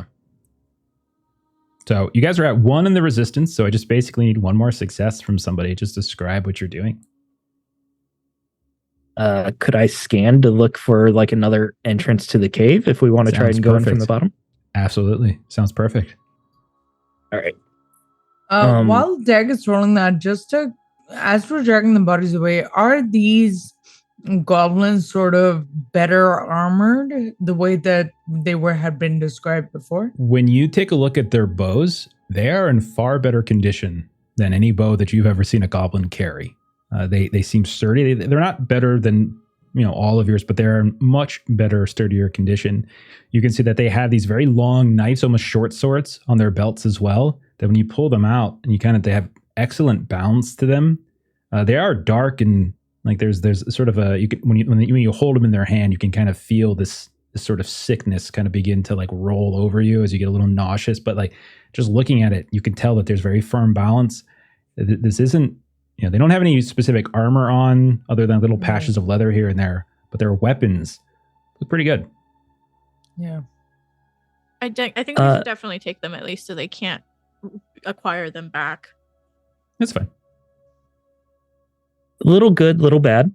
The good is that I got 2 successes, and the bad is that I rolled a Sauron. Okay. So that's going to end up putting you back at 1. We still need 1. So I'll say what you find, Daggett, is you actually find what looks to be like a rundown cottage. And you can see that someone has dug a well in the back. It's been abandoned. It doesn't look that old. Floy, you've looked at the maps the most. You don't remember seeing anything particularly here. You would guess just by looking at the ruins that this is probably been abandoned for maybe a year, 2 years or so. It's not particularly old. But you do find that someone has dug a well. And when you look down, you do see that there's water down there. You hold the lantern over top of it. And not only that, but you think that there is a break in one of the sides that might connect back to the underground tunnel. Yeah. Nice to find, Daggett. If you don't mind, I'll lead the way. It's all you. All right, Floy. What would you like to roll here? Keep the explore streak going.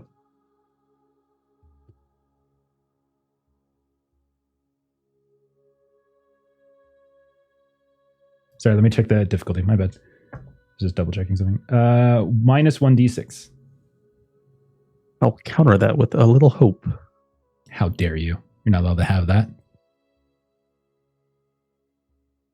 Yeah, let him spend it. Oh my god! I just hit 3 6s on 3d6, Hell so extraordinary. yes.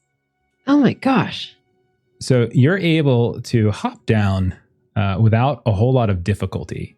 And you also notice that at the base of it, there is an old rope in a pail that you think connected to this well, but the rope is actually in fairly good condition. So you're able to kind of just give it a nice little sling back up. Someone can tie it up around a stone, and everyone can very easily use your bonus successes to climb down. No roll necessary. I'm going to say that's what you get for your bonus successes. And not only that, but you find one more, you find like this does connect to that kind of circuitous network of tunnels. And I would say with your exploration, with your roll being so well, and with you having already seen some kind of maps of the area, you do a little calculation in your head, and eventually you come across, again, this sort of connection of some, and some of these tunnels, by the way, they're not just like easy walking. Some of them, like you're crawling, you're on hands and knees. You notice once more, not so much the light, but the sound of rain begin to echo. You start to move your way up. And again, just like Daggett found before, there's a tripwire as you get to what looks like an opening. And if you did your math correctly, you think you've traveled roughly the same distance and in the proper cardinal direction as the watchtower that you saw. You guys have completed the skill endeavor. What would you like to do about this Yay. trap, though? Do we want to do the same thing? Just step over it? It's a little craft to disable it this time. Okay, go ahead and just roll a quick craft. 1 success is all that's needed. Would I be able to help him? Yeah, you can take a bonus die for that, Floy. That gives me 6d6. Nice. Rolled a Sauron. Wait, it should be favored. 1 sec. Okay, I was going to say. It's a great success this time. Okay, yeah, the two, you're able to very easily take care of it. And you're confident that there's no sound. You're confident that if you need to retreat down here for any reason, it wouldn't cause a problem. So, anyone who wants to peek out, anyone who's going to do this, make an awareness test, minus 1d6, because it is raining quite heavily. Definitely will.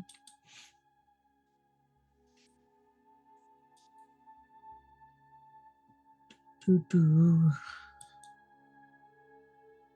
21 with 1 6. Okay. I will tell you that when you peek out, you are in a small grouping of what looks to be 3 trees. And there is some kind of, like, you've come up possibly with some kind of root cellar at one point, maybe. You peek your head out and you look just south of you. You've actually gone the exact distance you're supposed to go. You've popped up on like a root cellar. And you can see around you, there's like a grouping of maybe 3 trees. And just to the south of you, 20 feet away from where you're peeking your head out, there is this keep. And you can see that there's sort of this rounded circular tower where the roof is not completely intact. Some of it has kind of caved in here and there, and there's openings, but there is somewhat of a conical roof. You can see that there's also connected to a larger structure. You can see on the northeast corner of this keep, the whole corner has collapsed and you can easily sneak on in. However, because you got extra successes, you do notice that up on the walls, on the second story and on all the way up at the top of that kind of conical roof, you do see goblin archers that have been kind of set to look around. Point that out. In addition to telling Tharno to tell his men to be more on guard, because those scouts we just passed were most likely Aglar's scouts.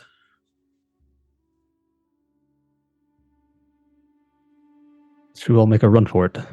Time the rotations of the goblins.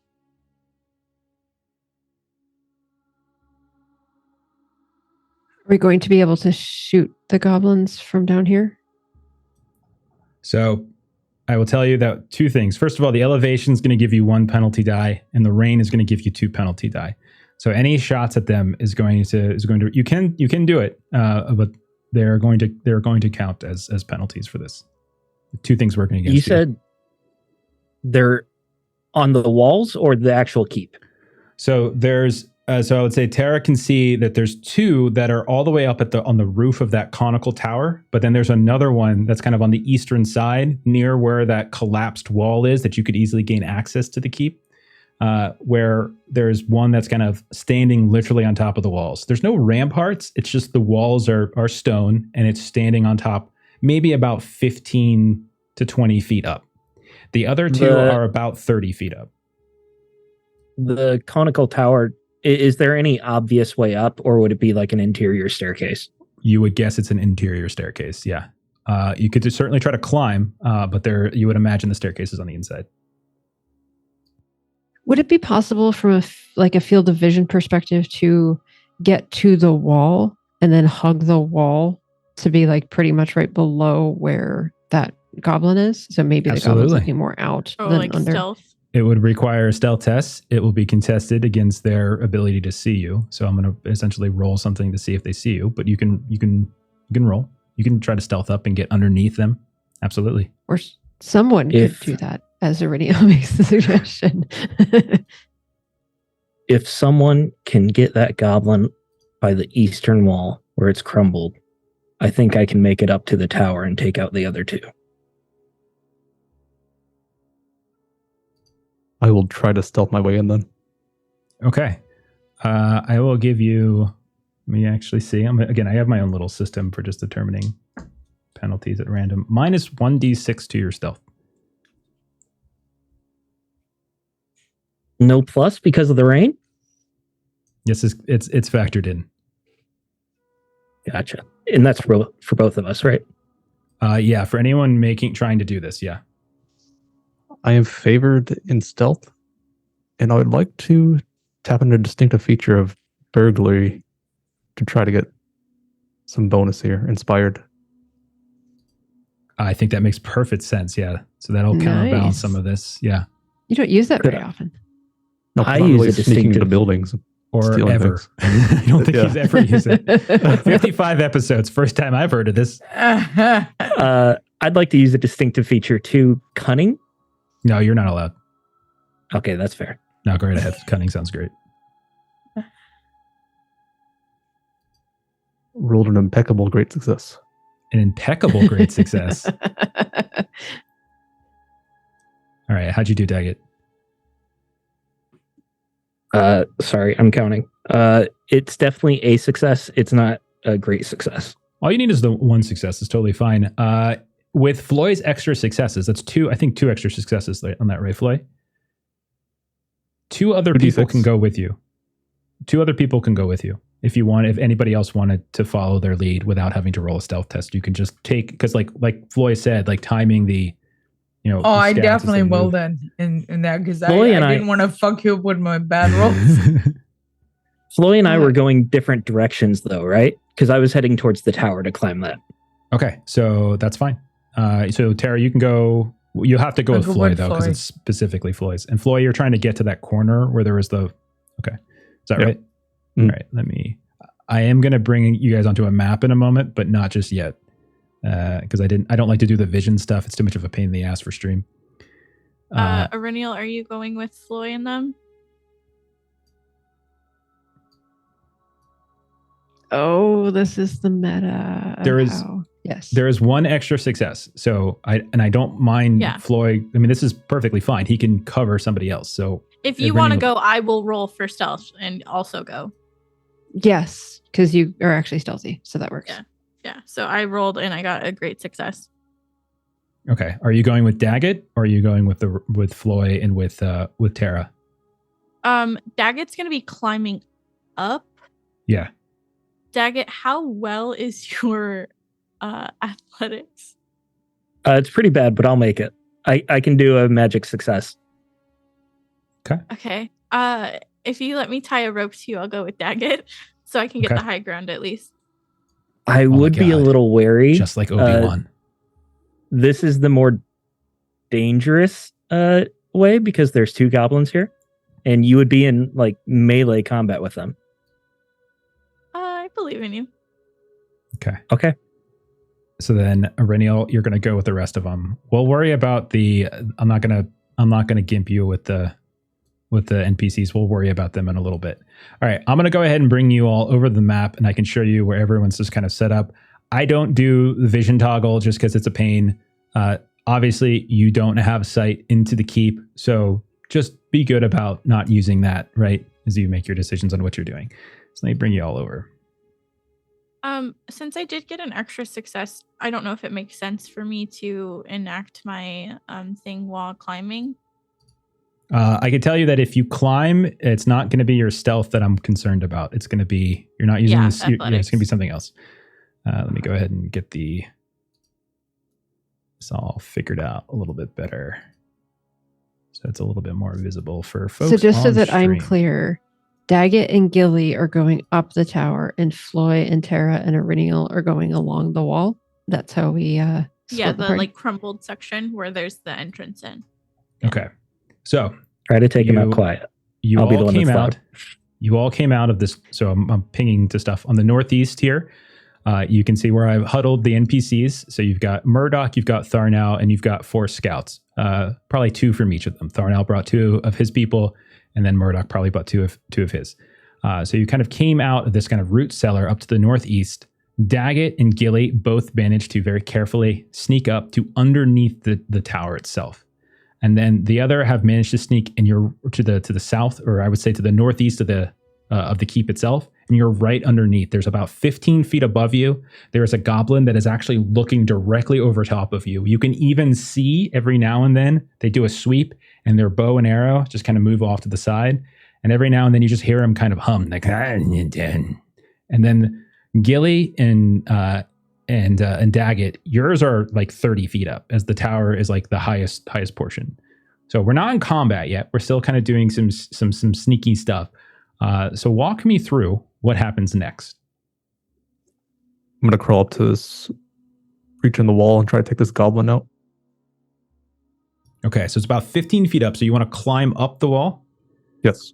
Okay, so it's going to be an athletics test. It's going to be -1 because everything's just slick and wet from the rain. Okay, leaves me with 2. Got a great success. Okay, so you carefully and quietly sneak up the wall. I'm rolling over your stealth for now. And you manage to climb up without slipping and falling. And you can see that as you get to the top, the goblin still hasn't actually noticed you, as it's sort of doing a small pace here and there. And I would say that you're able to kind of see a little bit more. There are some rafters that are still intact, but you don't see any roof that's fully intact anywhere, except for on top of the tower. Instead, what you see are these rafters with like these kind of tarps that are kind of connecting these different patchy parts here and there, but they're all like completely soggy, and some of them are rip and torn, and though you can they're flapping around in the wind here and there. But you have managed to kind of get up. And as you're peeking around, you're able to see that there are other orcs and goblins kind of split up all over the place. I'm gonna give this goblin a whack and shove him down to Aurenial and tear it Okay. off. All right. Go ahead and roll your attack. It is going to be -1 because you're kind of doing this clinging to the wall and swinging at the same time. All right.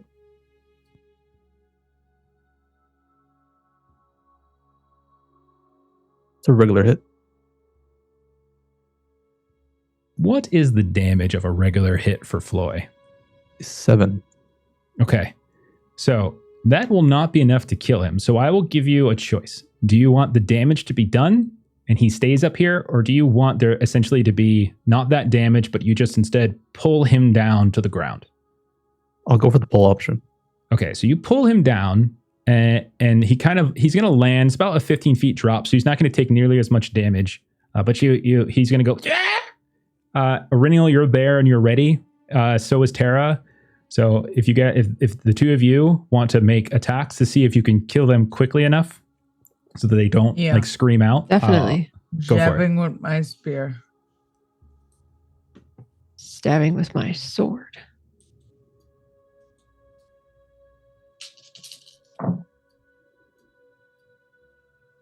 That's a 10 with 1 6. Okay. That is also a success with 1/6. So both of you got great stats. Okay. The two of you, we don't have to worry about doing the math. It doesn't have that much health. You're able, oops, wrong button. You're able to take them out without any issue. Quick enough and thoroughly enough so as not to have them make a sound. Let's kick over to Floy and Gilly. So combat has not officially started yet. No one's been... My name's Daggett. What did I say? Oh, I'm sorry. Daggett. Sorry. Daggett and Gilly. I'm so used to Floy and Gilly being together. You two want to climb up here. All right. Yeah. Athletics test.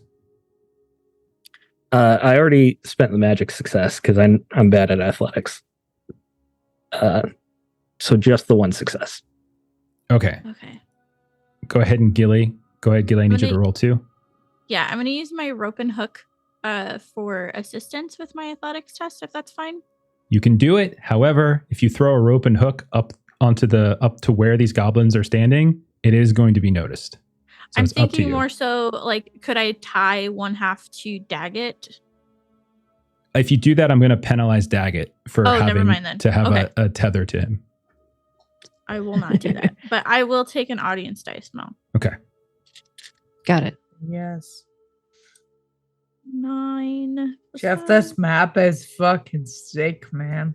This is 16. a Tom Ooh. Kartos map. I don't want to take perfect credit for it, but I did find it. So, It's fucking awesome, dude. basically the same thing, right? Yeah, no, it's the same thing.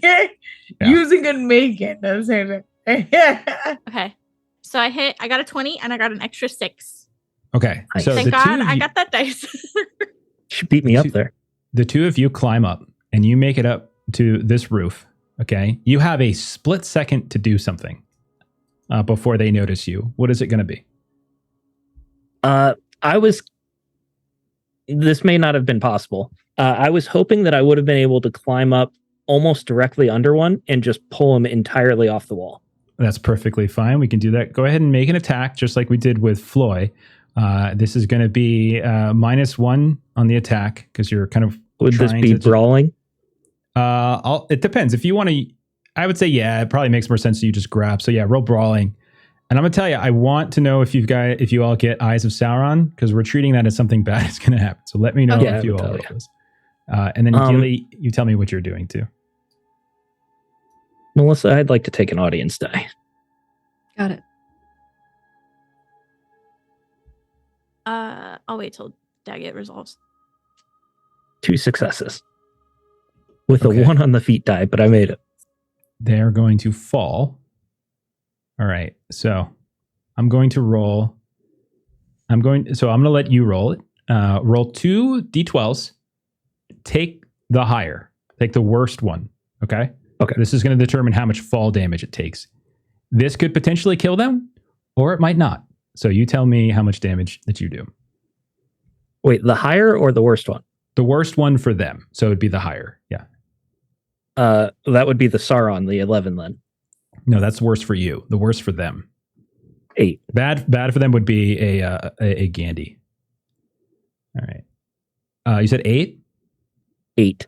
That is exactly as much health as they actually have. As they fall and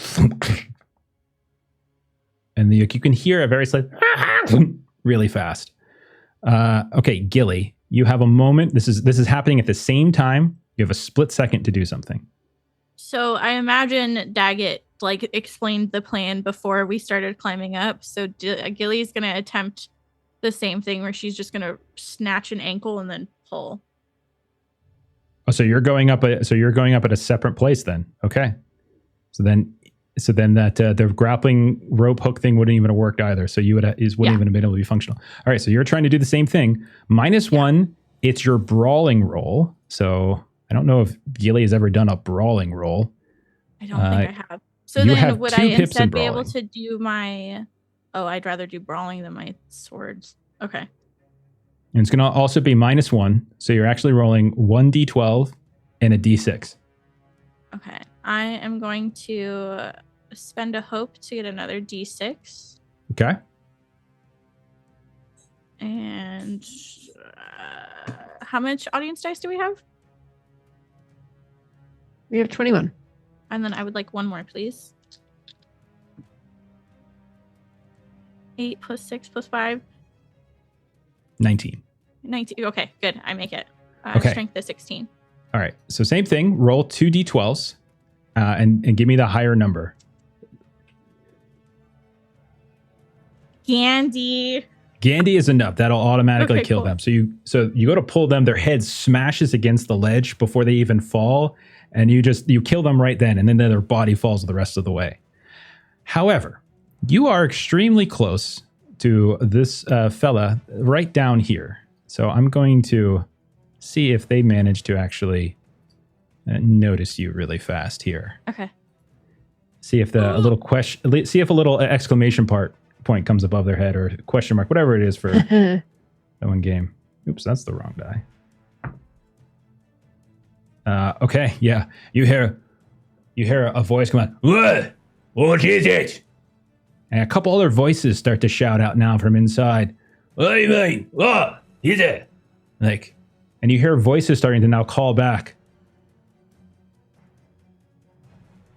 And after a moment or two, as this kind of cascades happens, people start moving. And so I would say Floyd, because this all was happening at the same time, you all did like the stealth team thing kind of gumming up on both sides of this. You can see a few of these folks start to move around. And at a certain point, you guys are up on the walls. You hear a voice shout out, as at this point they're able, you took 3 of them out, but you are now noticed, and I think we're going to dive into combat at this point. We're actually going to trigger the combat, but you did take 3 out before we even got into this, so that was great. pretty damn good. Billy the y'all. assassin. Do I have time before this happens to do like a throwback to the troll where I just try and mimic goblin language? No, Okay. because it's not a language thing. Like, they can see you. Oh, okay. Gotcha. Yeah. They can see I thought you. it was more they just didn't get a response. I do appreciate the callback though to that All right, throwing your voice. So a couple things here.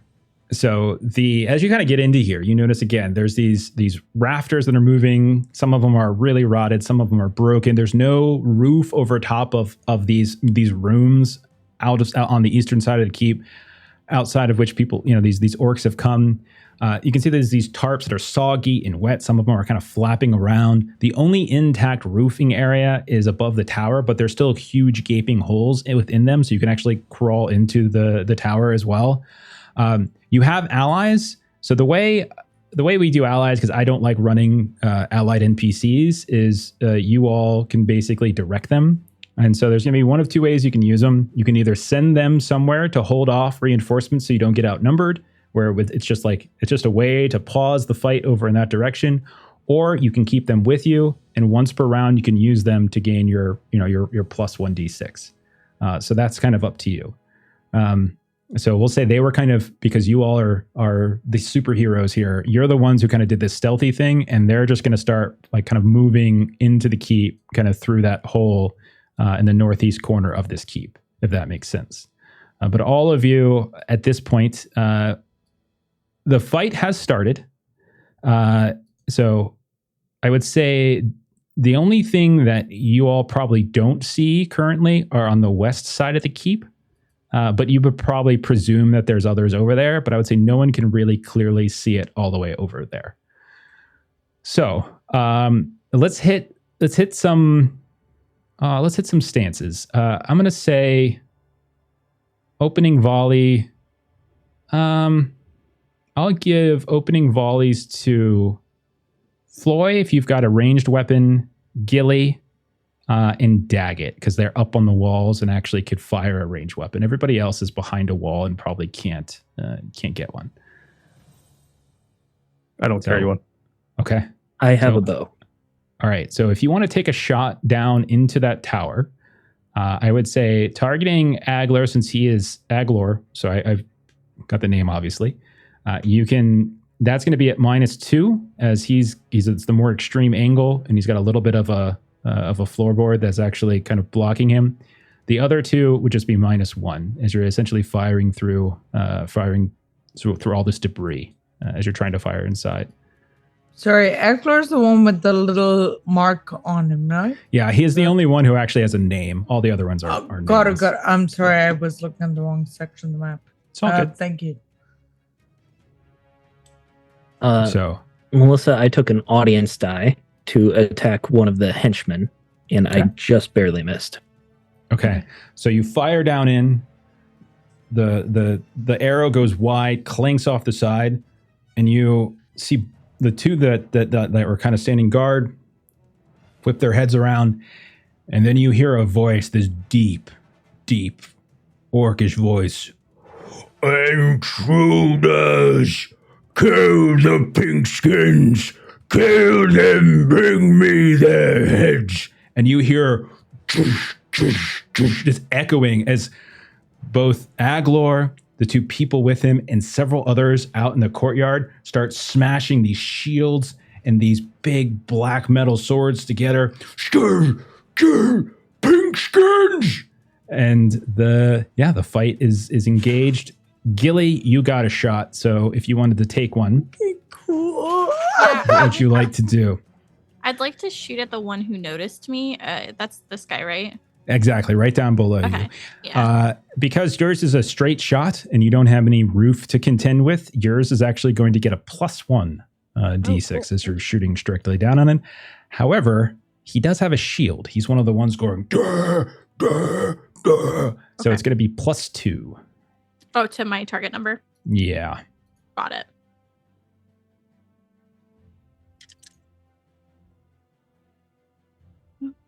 So it's an 8 on my d12, and I got 2 additional 6s and a 5. Okay, so that's a hit. So that's a hit. Okay, what do you want to do? You said you had extra 6s. What do you want to do with them? Well, so I did just make my weapon.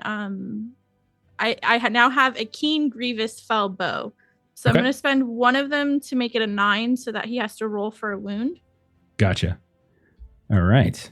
I am not going to even bother with any armor because actually no, I will burn 1 hate.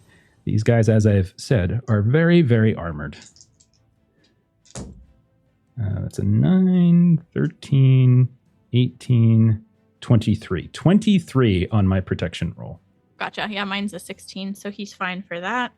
So All right. then he is going to take 8 damage. 8 damage. Okay, excellent. So you kind of get him as he holds the shield up, but you manage to get it through just before he puts it over his head, and you get him like right in the shoulder. So sticking out is your bow, and he's like, and he looks at it, takes his sword, and goes, and just kind of hacks it in half.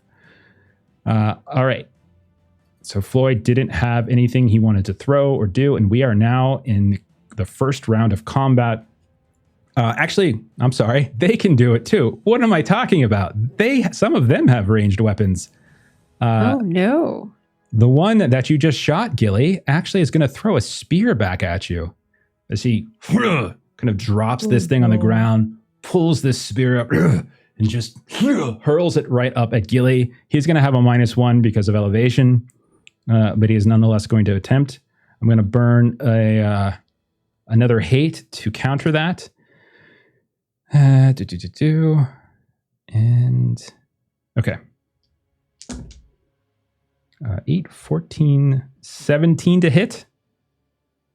Okay, so he throws it up. You manage to kind of duck out of the way, and the spear just kind of goes flying a little further up. He picks up his sword, and he just starts charging, and kind of you can see him almost starting to climb the wall to some degree. Okay, who else we got? Let's see who else has stuff. All right, these two to the east, just south of where that guy is, actually both have bows. One of them will fire at Gilly, and one of them will fire at Floy for their opening volleys. Penalized, of course. I will burn hate from both of them to counterbalance that. So first against Floy. Oh, that's not a good roll at all. That's a total of an 11, so that'll be a miss. The second is against Gilly. Okay, that's a salary. That's a hit, but it's just a regular hit. So you're going to take Gilly from this bow shot. As you just return from dodging the spear, you don't notice through the rain, this kind of black arrow slides through the rain and just buries itself right into your arm for a total of 3 points of damage. Then the goblin, that's by the two goblins, I'm going to say the two goblins by the front are going to be able to take shots at Floy, though they will be, I'm going to penalize them for like basically vision. They have range on you, it's hard to see in this rain. So each of them is going to take arrow shots at Floy as they're shooting from atop the wall to the south. Right. Again, I'll burn a hate on each of them. 13, 6, 19 to hit. Yeah, that's enough. 3 points of damage as one of the arrows gets you. Second shot. Another salary, auto success, and an extra 6. Roll a. So you're going to take a total of 5 points of damage from the second arrow, and roll a injury test. So roll a protection roll. Okay, my armor is 44.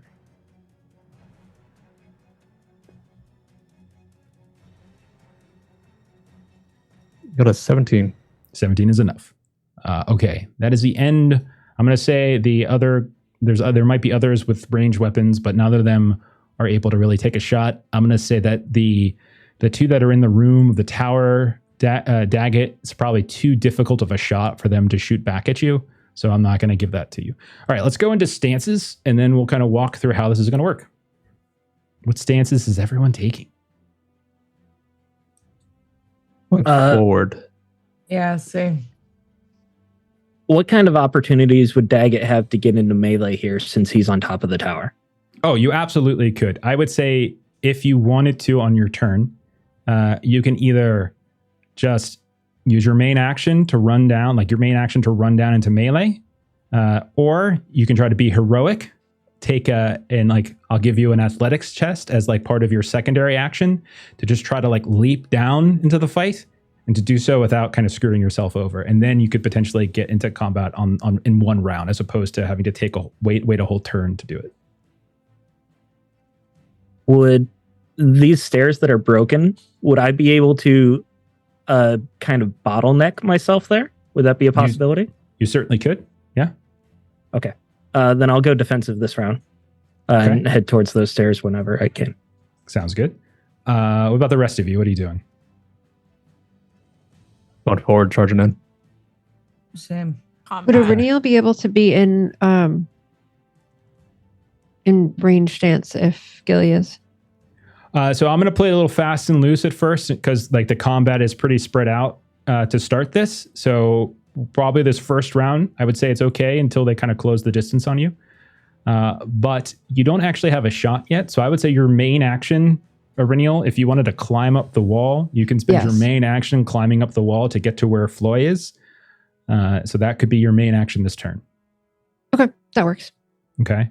Tara, what did you want to do? I'd love to do forward and charge in and maybe go around the wall rather than have to climb it. That sounds great. I would say Tara, if that's the case, I'm just going to move some tokens. Again, this is all, we're going to play fast and loose to some degree. But I'll say you can close in on that first one and you can actually become engaged on your turn. So we're kind of mixing the stances and such. Sweet. No, never mind. Sorry. Okay. Floy, you wanted to go into forward stance 2. Yeah, I'll run along the wall, try to clear it for renewal. Okay, so you're going to run along the wall. There's nothing else is on the wall until the entrance to the south, but you do see that there's just in front of me. Yeah. Okay, there are these two on the ground that are kind of firing up at you. You could probably hop down into melee with them if you wanted to do that. Yeah, that's perfect. All right, so we'll say Floyd runs down, hops in, and is going to get into melee with this one. Okay, and then Gilly, are you just going to stay in ranged? Yes, please. Okay, so you're going to stay in range. That's fine. Daggett's going to move over around. Auriniel, make that athletics test to see if you get up there. Alrighty. And reminder from chat, don't forget about our buddies. Okay. So the other thing is you got all these allies. And like I said, you could either direct them somewhere to go hold off reinforcements so you don't get quickly overwhelmed, or you can use them to stay in the fight with you and potentially get bonuses on your attacks. But that might mean people get ganged up on at certain points. So it's kind of up to you. There's plenty that you can send and do stuff with. So what would we be directing them to do at this point? Aurelial would direct one of the scouts to... no, she's... Murdoch is closer to her, so she's going to tell Murdoch to chase after Floy. Okay, so I'll say Murdoch will go on to Floy and attack Floy because Aurelial's going turncoat. Okay. What about the rest of them? Again, this is just conceptually. I just want to get an idea. Are you trying to just surround the immediate people, or do you want to try to send them deeper in?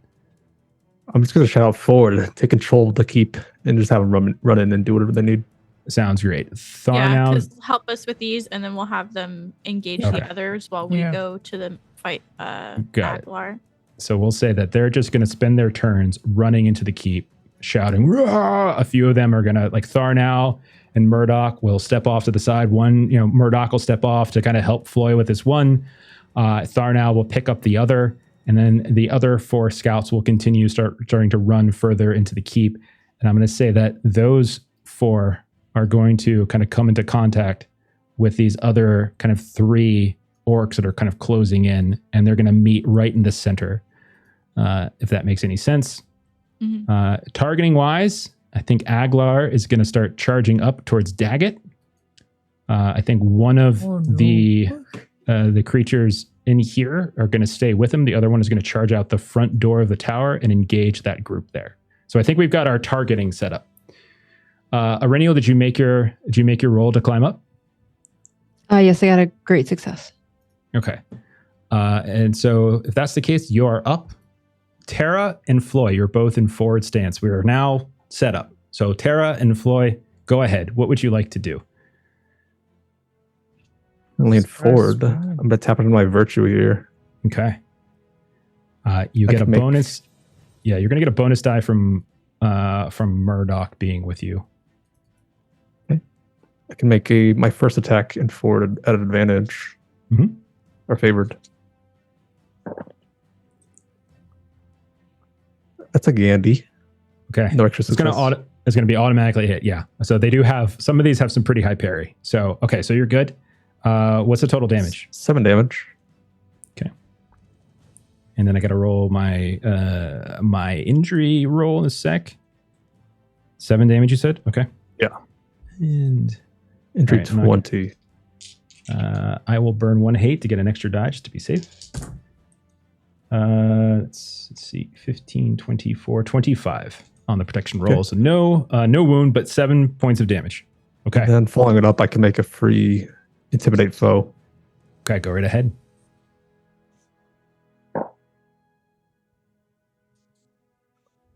Four, 10, 12. I didn't make it. I failed. Okay, you start shouting out, and it's just the rain is pelting so heavily, maybe your voice just doesn't carry as far as you might think. Or maybe they're just a little bit better trained than others. We'll turn over to Tara. Tara, you have closed in on the one that Gilly has shot. You can see a stub of an arrow sticking up. They just finished throwing the spear up at Gilly and have picked up their sword. Right as you come running at them, they turn to you. What would you like to do, Tara? Try to stab him with my spear, and I got a 9 to hit. A 9 to hit? That's your total? Yeah. 3 right. D6s. Did you roll your D12 as well? Oh, no. Okay. I forgot. I get to do that. Sorry. It's all right. I'm so These sorry. do have a 19 parry rating. to hit. 19 total. 19 total is still going to be good. They have a +2 to parry because of the shield, but even still, that's still going to hit your target number. Did you get any 6s on your D6s? I got 1 6. I'm so sorry, guys. I'll get this eventually. No worries. And what did you roll? What did you roll on your D12? 10. Okay, so it's going to be a piercing blow. Then you could probably do a heavy blow if you want to do extra damage. And then let's take a look at you for a second. So you're using your your spear. Okay, so your great spear has 5 damage. And then if you spend your bonus success to do additional damage, you can do 6 more because that's your strength. So you can do 11 points of damage to this one. And it's going to have to roll to see if it takes a wound. Okay. And how do I enable that? You do it. I have to roll defense. Got it. So I'm going to roll. I'll burn a hate. So it's 14, 19, 22. 22 is going to be enough to not get it wounded, but it did take a bunch of damage as it didn't quite get the shield up at time, and you slash through it. Black blood just spurts all around. You can see it starts to smear down the wall right next to it. And it's got this huge gash across its chest. As you face this one, you look at them and they have softer features than you're used to, almost like they're taller. They kind of stand a little bit more upright. There's a strange look to them in a way that probably different than other that you've seen before. All right, let's go to defensive stance. No. So Daggett, you have engaged with Aglar the Unbroken. What would you like to do? Aglar, I made a vow that your head would be mine, and I swing at him with my axe. Okay, go right ahead. -1 for defensive. Okay. Did we say that we could take up to 2 audience dice per roll? That is correct. You can take up to 2. Then I would like to take 2. Okay. Okay.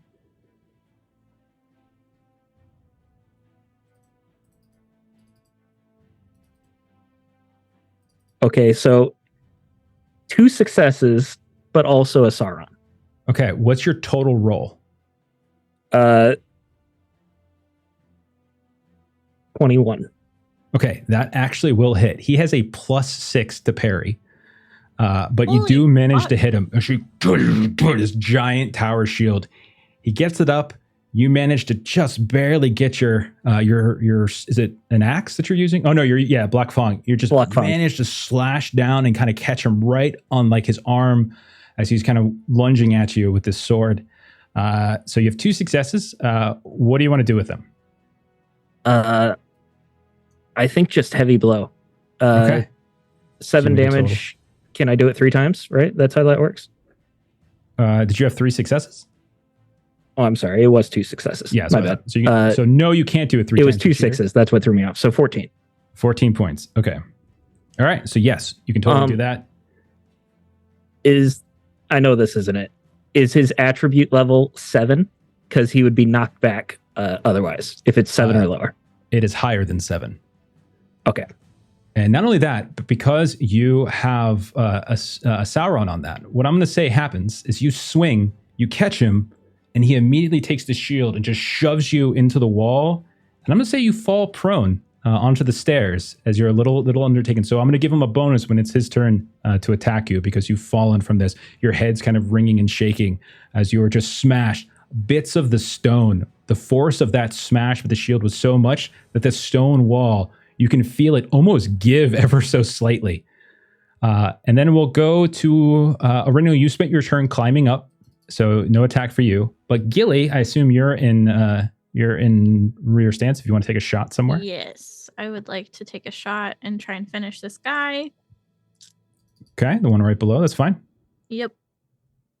And that is an 8 and a 6 and an 8. Okay, yeah, so I hit and I got 1 extra success. So I'm gonna. It's a plus 2 to hit. Just keep an eye on that. So meaning it's so you need 2 higher than your normal turn. I rolled a total of 22. Yeah, and I have 16. Yeah. Okay. So what's the damage? I'm just gonna use it for bursting, so 8 more damage. That is not enough to take him out. Damn. That's cool. You get another one out. Now there's 2 of them in the shoulder.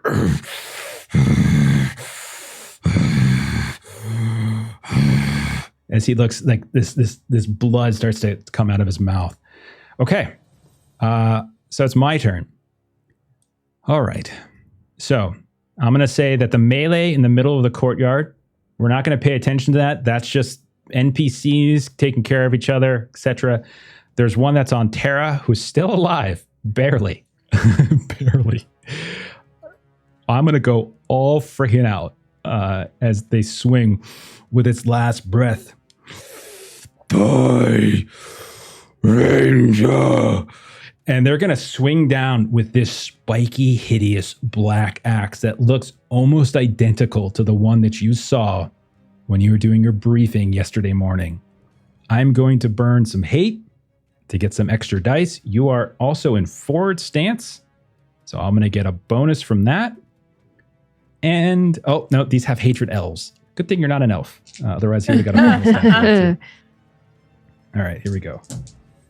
Oh, that's a salary and a bonus 6. Okay. Oh, no. So, damage-wise, you're going to take 9 points of damage. And then, so take 9, so reduce your endurance score by 9. Or take knockback. Or you can take knockback. No, I'll just take the 9. And then you're going to have to roll a protection roll. I am going to burn a hate to enact its horrible strength ability, which means that if I spend 1 hate, your protection roll is now ill-favored.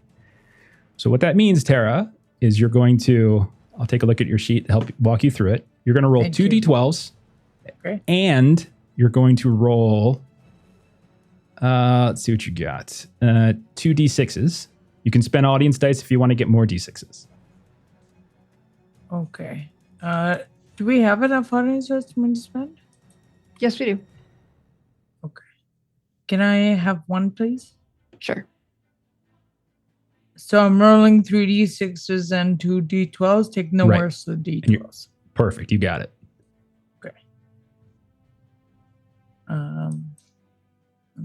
Oh, thank fuck. I needed those audience dice. Just give me the grand total. That is a 16 total. That is And not no enough. Additional. Okay. That is not enough, as Tara, you actually take a wound. Oh, With his shit. nearly dying breath, as he has quite literally Oh my one gosh. endurance left, No. swings down Die, Ranger. and hacks down and manages to kind of catch your arm as you pull it back from the spear. That same ligament. Let's go ahead into the roll tables category on the right-hand menus. Bring up the wound severity table and give that a roll. Okie dokie. Bear with me just a moment. I really enjoy fighting orcs. It's just like, it's straightforward. It's guttural. It's like, I'm not screwing you guys with swords. It's like, let's go. Like, let's just go. You Yeah. know? Brawn for brawn. All right. Not so bad. That's actually really good. It's a severe injury, but you'll recover from it in 1 day. Nice. After this combat, someone could actually treat you with a healing roll and it will go away immediately. Nice. All right. It's a So that- paper cut. So you do still have a wound for this fight, however, which means that if you get a second, you go down Yeah. and you get in Yes. your Irinial territory. All right. The other one, Sure. the next one, is going to the south next to Floy and Murdoch, who's outnumbered. So he'll have a -1 on this, but that's going to offset with Floy being in forward stance. So he's going to roll normal. He's got this broad bladed sword with kind of a hook at the very end of it. And he is going to roll at Floy. So let's see. 1, 2. Okay, there we go. I'll burn a d6 to roll an extra. 11, 14. That's a 15 to hit. How is that, Floy? Just enough. Are you serious? All right. Yeah, no only a 15. bonus. No bonus damage or anything like that. I was nowhere close to with the. So it's just 5 points of 5 points of damage. As he swings down. Bleh.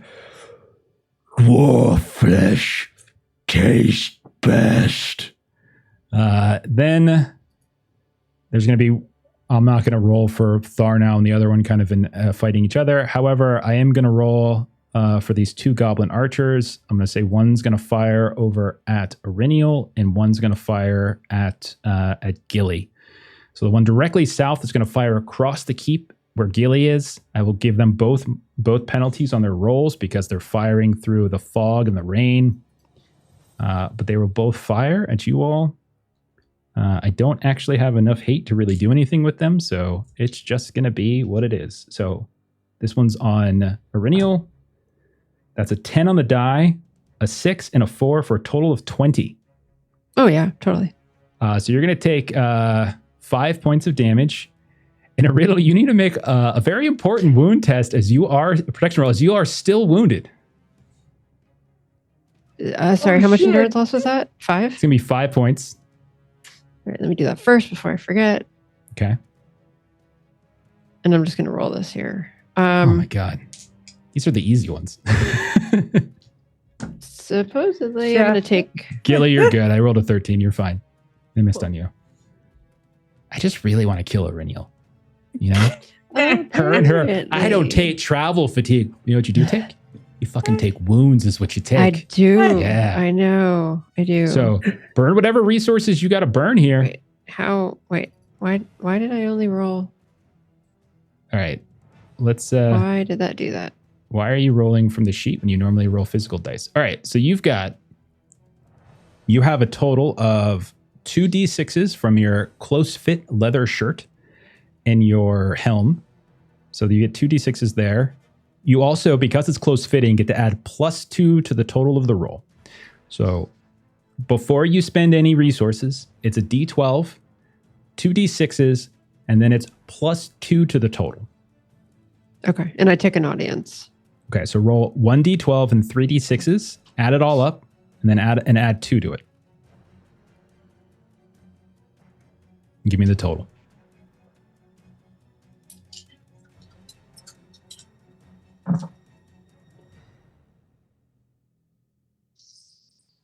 We wait with bated breath. This piddly, weak, like just terrible goblin, like just a random shot, 1 in a million. Take out. So 19 Okay.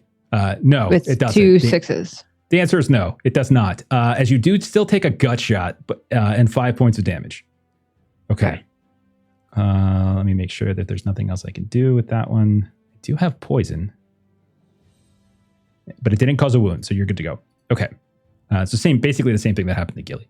All right. And then I'm going to have as an action, as its main action, there's another goblin archer on the far western wall. It's just going to run. It's not going to attack anybody. It's just going to run all the way around to kind of get into firing range of folks. Okay. Then we move inside, where the one on the ground inside the tower is going to fire up at Daggett with a penalty because of the elevation. And it's going to attempt to fire its bow in your direction.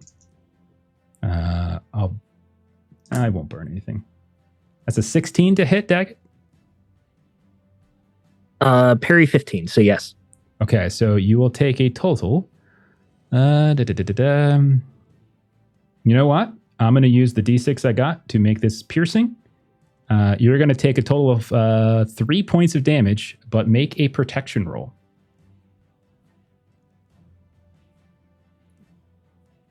All right. I got 5 dice for protection. I'm feeling okay. If that's the case, I'm going to spend a hate to enact my hideous toughness to make that roll ill-favored. That was a lot of ones. Yeah. God, I'm going to get him. 16. All right, you're okay. 14 Thank for the goodness. bow. You still take 3 points of damage. And then Aglar the Unbroken goes. Looking at you, attacks are going to get a bonus die because of your Sauron, where you kind of stumbled a bit and he kind of smashed you into the wall and you fell. He's going to swing at you with his sword. What are you in? You're in defensive, right? So he's going to get one less die. You said he gets a bonus die for knocking me down, though. So it's going to be, it's going to be equal then. Okay. So I'm not going to enact any hate just yet. His first attack. 13, 18, 22 to hit. That hits. Just 5 points of damage. I actually didn't get any 6s and nowhere close to get any kind of bonuses. So it's just 5 damage. Second attack. Oh, that's not good. That's only an 11. So that's a terrible roll. Holy crap. I thought you were saying it was not good for me. No, it's not good for me. That was a terrible roll. And unfortunately, you didn't take enough damage for me to trigger a Savage Assault. So that's it for the first round. as he was just kind of stretching, kind of getting through the first one. All right, let's move to the next round. Anyone changing their stances? So Reniel would be ranged if that's possible. Yes, and I'm not worrying so much about target assignment because the lay of the battlefield is making this make sense. So I think I'm totally fine with both Reniel and Gilly being in range stances. That's totally fine. Now that I've closed the gap, I'm going forward. Okay. So Daggett's going to move the forward stance like a boss. Tara, you good in forward stance still? I am. All right, fantastic. So then Tara, you want to go first? You want to start us off? Sure. That. Yeah. Again, 19. Okay. Describe your kill. He had 1-6 this time. He had one. He literally had one endurance left. So just describe how this one goes down. Really pissed off and getting so hurt by Goblin number 4. And I think she drives her spear deep into the soft tissue because she does. I would like to think she's like a foot taller than this thing. That's the thing. Normally that would be the case, but this one's fairly tall. Like I said, standing tall. Yeah. Yeah. Holy shit, it's tall you could as a ranger, eh? You could be a little taller than him, but you're not necessarily towering over him. I'm gonna say. Okay, well then I will drive it into his belly because fuck it. And it does that thing where it just sort of pulls itself forward again and just spits this horrible gross blood in your face, and you see the eyes roll back. My favorite moment against I know. me. I loved in Excalibur when it happens at the end, and it's like from this shadowy silhouette, and you can see like a chunk of flesh just like pop out like as a shadow. I'm like, oh, I always remember as a kid. Ugh. Okay, Tara, you're good. That's your attack. You can move if you wanted to kind of move inward a bit, if you wanted to run in a little bit, if you like. Yeah. Can I get to this guy here, the next guy? Yeah, you can get up to where Floyd is fighting. Floyd's on that one, no? So I'll join Thar now. Yeah. Yeah. All right. Okay, Floyd, you want to go next for us then? Yeah. I'll team up with Murdoch here. All right, a little double teaming. Okay. Get a +1 You're to hungry. that. Here's some metal. This guy has +4 to his parry. He has a shield, so that gives him +2, and he also just has a base +2. So total of 4. Great success with a 10 for piercing. What's the total? So you're good, like you hit your number even with a +4? Okay. Total's like 32 because I have 6 dice. Okay, man. You know, it's not a competition, right? We're just trying to tell the story together. All right. All right. What do you want to do? Total damage. 14 heavy total. Floyd, Yeah. fuck him up. Not enough to kill him, but he is not looking great. He's trying to constantly get the shield up. And I like to think it's like a series of blows where you're just hacking into the shield and he's like, and you continue to like push him against the wall. And then finally his arm kind of gives way and you get one of this horrible hue right through. Blood squirts from this section of his chest where the armor doesn't cover as easily, but he is still up. He's still up. Also, the injury roll because I rolled 10. Okay.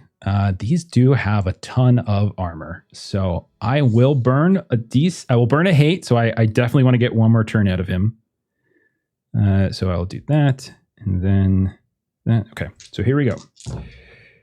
That's going to be. Oh, that's a really good roll. That's a 26 on my protection roll. Oh yeah, that's plenty. All right. He is still not looking good though. He looks very, very bad.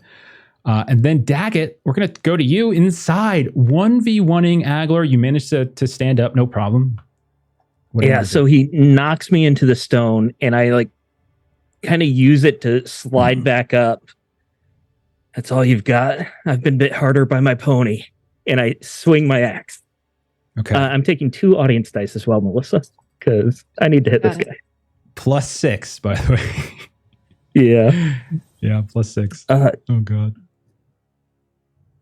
No extra successes, but it is a hit. Okay. What's the damage? 7. Okay. Hey, man. Successful round is Yeah, He but just- 76, I would have hoped for another one. You manage as his again. This guy is not very tall. He's a little bit taller than you, of course, but like he's not that tall. He's just coated in heavy black armor, this big old towering shield, and he's just like, "Gah, gah," and he just keeps smashing into us. He's just trying to drive you further and further back and away from the stairs. And in one of these lunges, as he's kind of pushing forward, you step to the side and you take Black Fan and you just kind of Black Falling, you just do like his chop down onto his arm again. But he still manages to have the strength to keep the shield up. And then we will go to, I'm sorry, I don't know why Gilly's not on the screen. There she is. Okay, Reniel and Gilly, you're both in ranged. You two are next. Go ahead, Reniel. Okay, so I would like to try to do something and tell me if this is a little bit too much in one. So Irenial is atop this wall. What she would like to do is sort of take that. So she's going to the north and then west to where the wall ends. What Okay. she would very much like to do is jump across to the other one. And while she's doing that, shoot this one that is kind of behind In the tower? Aglar. Okay, so that's not going to work for this reason. So you're on the eastern wall of this sort of fortress area, but that is a lower wall than the tower. The tower is okay. basically 3 stories. This is like a story and a half.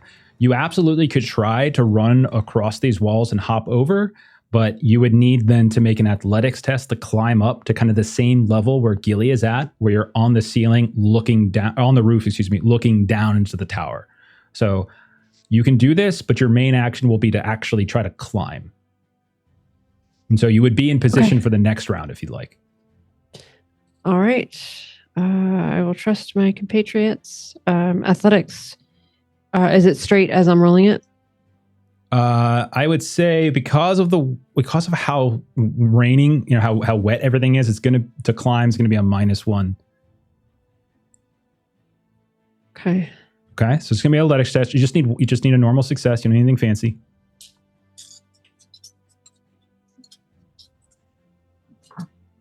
Let me know how you do. Not well. I fell. Okay, so no ISO on, right? No. Okay, so you managed to run across the walls. You hop over like the opening in it, like you're basically literally hopping over Murdoch, who's below you, is like hacking away with Floy at one of these heavily armored orcs. You try to climb up the tower. You get maybe halfway up, and then you kind of lose your grip. You hear the sound of an arrow fly past you, kind of distracts you a bit as one of these goblins from the other side of the keep is still firing, and you fall. But because you didn't do any sort of Sauron, you're not going to fall all the way down and take damage. You're just going to kind of slump back down to the top of the wall, and that's where you'll stay. Gilly, you're up. Gilly, I'm going to say that if you don't move a little bit further around, you're going to start, because it's getting a little bit more crowded now. There's a lot of people in these melees. It's going to be a little harder for you to see at this point. So you might need to move up a bit to not get too many penalties. Okay. So she'll move up a bit, and then she's going to attack the one that's with Floy. Gotcha. So you shoot down on the one with Floy, who is not looking well. Okay. So because you're at high level, it's going to counteract the rain and stuff. So you're good. So just roll it like normal. And this one's got a +4 to its parry. I got a D10 on my 12's die, 16. So I hit 24. So I hit. Okay. What's your base damage on your bow? Base damage is 4. Describe your kill. It had 3 endurance left. Describe your kill there, Gilly. Hey. So Gilly's just looking for areas that are weaknesses with the armor, and it just kind of catches him through the throat. So it hits one side and just kind of pokes out through his Adam's apple. You're muted, Jeff. I know. I was fixing it. So as he's lunging forward to kill Floy, or just swinging forward, Floy, you suddenly see this blossom right in its throat, right above where you see the collar of its mail. As you look, you see this blood squirt out as an arrowhead emerges from its throat. The blood courses over this collar, but you again see a tarnished little amethyst. And it falls into your arms and is trying to, like, ineffectually with its last bit of strength stab at you. But it's just, there's nothing behind it, and it just falls to the ground dead. And you look up, and there's Gilly up on the tower firing down at you. I be able to put my hook and rope to help assist others to climb up the wall? Yeah, I'll say on Renal's next turn, if you wanted to. Yeah, we can say that'll happen. Sure. Okay, cool. All right. So then it's going to come around them. Again, the melee in the middle, we're not going to pay attention to for now. So on the ground, one of them is on Terra and on Thar now. It's going to get a -1 because it is outflanked. But the one that is on Terra is going to turn around and attack you. And it's going to do that because you're a hero and Thar now is just an NPC.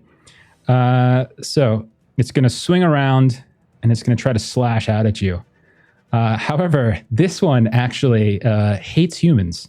It's got a hatred of humans. So this one's going to get favored in its attack against you. But it is outnumbered, so I'm going to penalize it for being outflanked. I'm going to burn a hate to counterbalance that. All right, so I'm going to roll that twice. All right, well, I got a Sauron, so that is that. Let me roll, see if I roll any extra dice. All right, good news, bad news situation. It's a hit.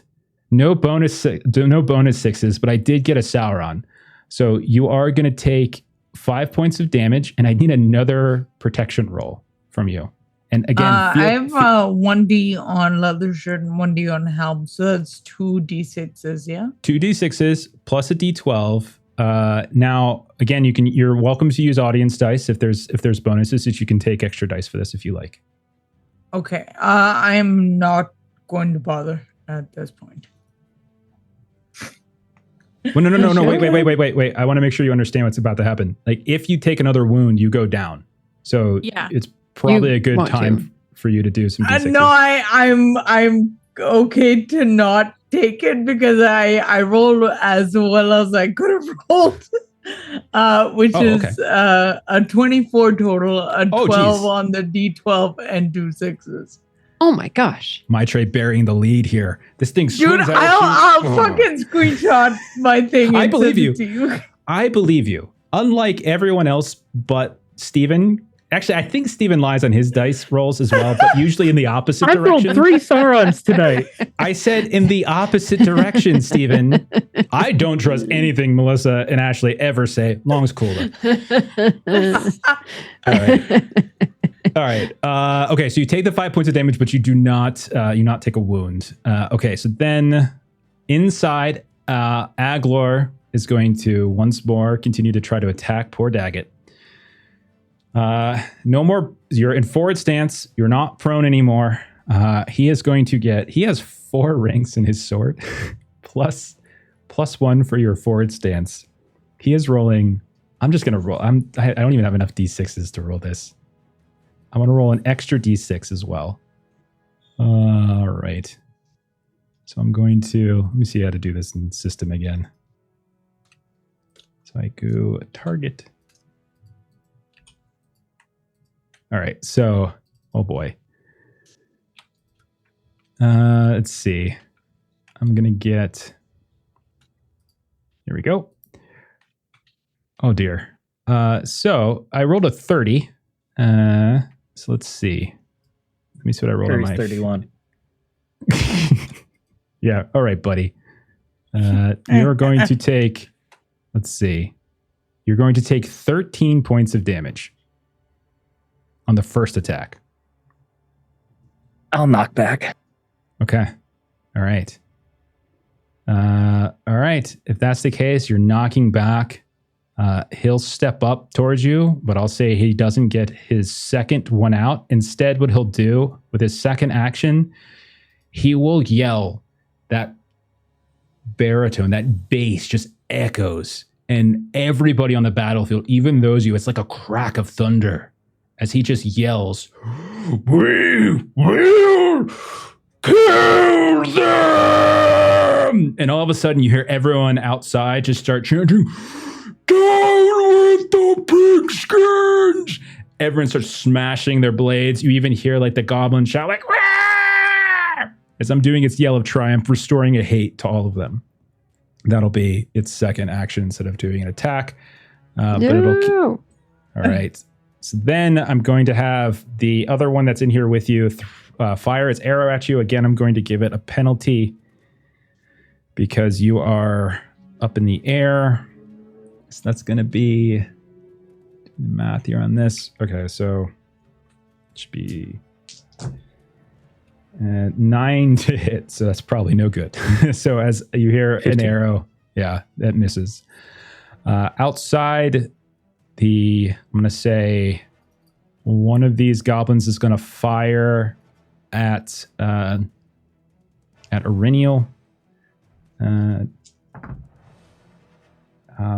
is a total of 10 to hit, so that'll be a miss.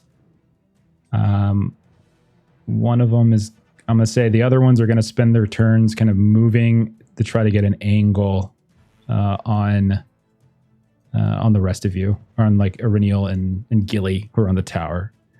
And that'll be their turn. So new round. Tara, you've got one in front of you that's nearly dead. I think, actually, no, it's not nearly dead. What am I talking about? And then how are we doing on stances? Does Tara still want to stay in forward stance? Yeah. I'm going defensive because I can't attack anyways. Okay. You're in defensive, that makes sense. So you're stumbling back. It's just this constantly, this unending, just push and push and push at the shield, just continuing to just keep continuing to destabilize you. Okay, so Tara's in forward. Floy, you're still in forward, right? Floy, where do you want to target next? Do you want to just run? You want to pick off one of the ones that are in the middle melee? Yeah, I'm going to run towards the middle melee and take whoever's available. It's up to you. You just put your token next to whichever one you want to target. I do have a thing near Arinial where you can help climb up the wall too. I'm not going to waste time climbing if I can't attack. Okay. You charge in. Sounds good. Okay. And then Arinial and Gilly will stay in rearward. So Tara, why don't we start with you again? You want to make an attack on this Uruk in front of you? Okay, that's a 20 total with 1/6. That'll hit. Even with its parry, that'll hit. So what did you roll in the D12? 10. Okay, that's going to be a piercing blow. Nice. So what you should probably do with the 6 then is probably a heavy blow if you wanted to do maximize damage. So that means you're going to take your spear's damage, which is 5, and you're going to add your strength score, which is 6. Which is 6. So it's 11 points of damage. Yeah. And then I need to roll a protection roll. All right. What is that against? That is against the injury rating of your weapon. So you see which is 18. Okay. I will use the hate that was just restored to gain a bonus die on this. Oh no. Oh shit. That's not good. That's a 16. I just rolled 3 ones. Thank God. Yay. Tara, this is a might 1 creature, so describe your kill. God damn. Oh, fucking yes. Okay. I actually think this is a version of the very cool thing Daggett and Floyd did on the docks a couple episodes ago, where one went high, one went low. And I think Tara and Tharno do the same thing. And Tharno takes it out at the thighs.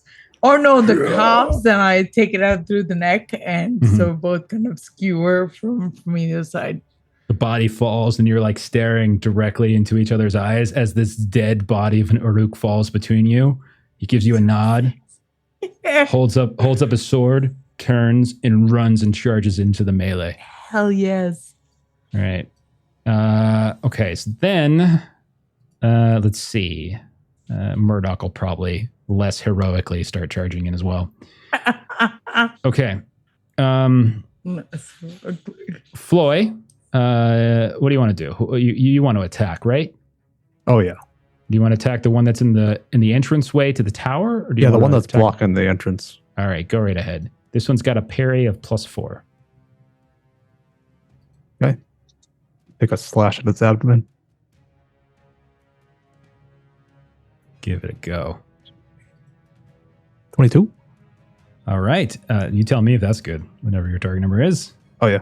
It's Okay. 7 damage. Regular Okay. success. Just 7. Okay. Yeah.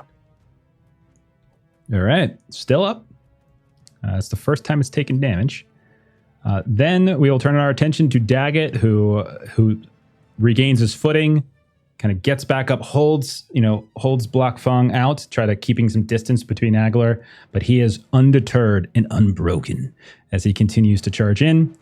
Then we'll turn to Auriniel and Gilly. Auriniel, do you want to climb up the rope that's been given you? Yes, please. Okay. I will say no roll necessary, but it will take up your action. If, however, you would like to maintain your action, I'll say you can make the roll, but if you fail, obviously you don't get up. So it's up to you. You either get up there by expending your action, or you roll the dice, see if you can pass that athletics test. And if you do, you can maintain your main action.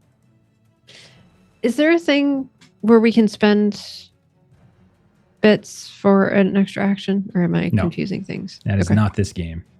Okay. I think you guys get enough. Could we make it this game? I think you guys get enough. How many times have I killed you guys? How many times have I killed you guys? 0. How many times have you killed my guys? Sorndir. Like a couple hundred. All right, I'll take the free.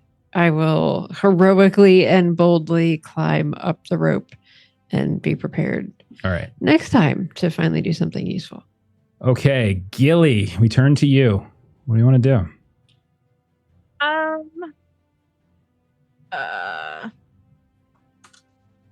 I'm gonna.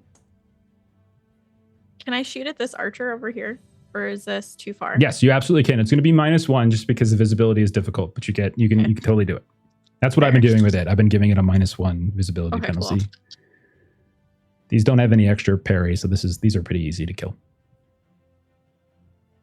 16, 17 hits. Or he doesn't have any extra things. No, to increase his- nothing extra for him. Okay, cool. Yeah. Perfect. Yeah. Just So roll your then, damage. he's getting 8 damage. That is exactly enough. It is exactly enough. All right. So describe your kill. So Gilly is like standing above Auriniel, giving her, attempting to give her some sort of like protection as she's climbing up. And she leans forward and she catches sight of this goblin that has its arrow drawn and pointed at Auriniel. And before it can shoot, she releases her bow, and it just kind of catches this in the shoulder, and the force of it forces it to fall backwards to its death. Okay. I love that Beautiful. Gilly's just like a sharpshooter. like just She's like deadly. Yeah. picking She off is. goblins. The amount of like, I was like, I'm putting this on my bow, this on my bow. Like, I need help.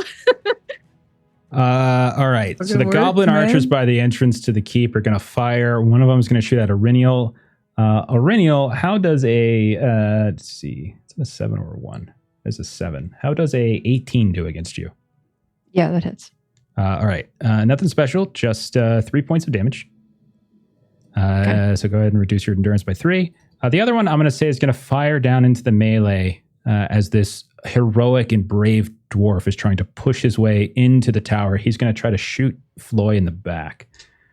I'm going to give him a bonus die on this because you are below him. So it's going to cancel out the visibility. But it still doesn't matter because that's a shitty roll. That's a 9. So that is a miss. There's just too many people around. It can't quite hit you. Then the one that you attacked, the Uruk that you attacked is going to attack you back, Floy, in the middle of that entrance. I'm going to burn a hate to get a bonus die. You are not the subject of its hatred, so nothing there. So you are in forward stance. It's going to have 5d6s. It's 2, and then you want 1. Right. So it's 12, 15. Is that? That's a 1, 16, and they get one more d6. And that's another first. So that's a 20 to hit. But nothing special. So 5 points of damage as it swings out at you. As you're trying to kind of like push it back, and it's just like holds up its shield and swings out at you and won't let you pass. Then inside the tower, the one Oruk that's on the ground trying to fire the bow up at Daggett. I'm going to do one more round of range from him before he kind of closes in. So he's going to fire up. It's going to be a very difficult shot for him, as he's got -1 for your defensive, -1 for height. I'll burn a hate. It's going to be -3. Okay, so should be... All right. Well, that is a Sauron. So you're going to take 3 points of damage as he actually does hit you, and I'm going to need you to make a protection roll, as he does manage to finally thread the needle with this one. All right. Those 3 points are adding up. Yeah. That's a crappy roll too. 19. That's still good. 14 is the injury rating, so you're fine. You still take the 3 points of damage. And then finally, for this round, and probably for the night, Aglar the Unbroken will go. And he will look at you, Daggett. You can see he's taken some cuts and some wounds, but he is still filled with fire, with vigor, his eyes blazing, this utter hatred. He brings that shield down. And he starts smashing them together. And then he's going to, I'm going to burn some hate. He's going to swing down at you. Oh boy, oh boy, oh boy. With once more his sword. I'm going to spend some hate, which will counterbalance that. Oh boy, oh boy. Oh my goodness. That'll still hit.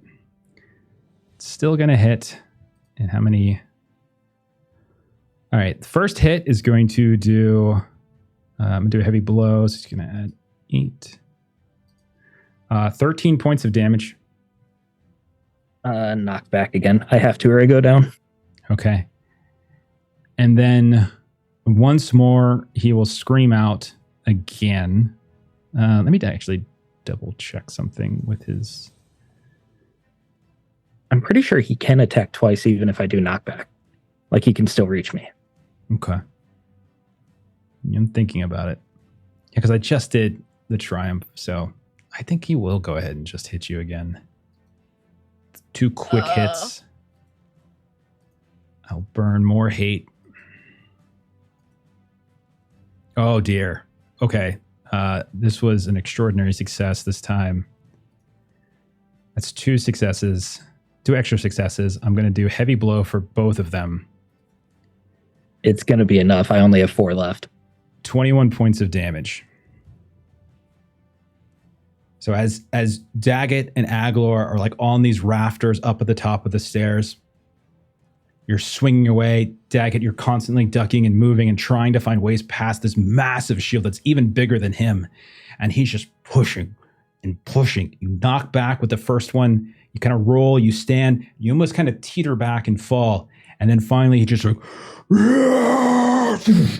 and just charges in and just with the shield smashes it into you. And the 2 of you go barreling over and he smashes down, slamming you into the ground. And you are knocked out. And Aglar has landed. Floy, you look past the one who's trying to block your way into the tower. You see Daggett fall. You see Aglar. You know it's him. Smashes down on top of him. He stands up with the shield, smashes it down on Daggett once more, looks at you. You next, dwarf scum! And that's where we're going to end for tonight, I think. Oh my gosh. All Dang right. it. What If I could have got some better attacks in, I might have been able to get a wound at least so he could only take 1 action. So there's good news. I mean, you're not wounded. Like in a sense, like you haven't taken a wound. You're just knocked out. Like I think the fall, you bang your head and you just lose consciousness. So like, it's not like you're on death's door, but you're taken out. All right. I really like Aglar the Unbroken. I really like him. Man. I really liked Rotag back in the day, but I actually think I might like him better. Like, I love this guy. I don't know. I've been experimenting a little bit, getting some first edition stuff into the game, and I've been using some of the magical quality weapons and stuff here and there to kind of help spice things up, so it's not just the same stuff over and over again. And I really like this guy. So yeah, he's cool, man. He's very fun. Cool. Yeah, he is. All right. So I think what we'll do, since you're out of the fight, maybe we'll give you control of one of the NPCs or something. And so maybe you can play like Tharnau or Murdoch or something so that you have something to do next week, Stephen, when we come back and play. Since I have completely taken Daggett out of the fight.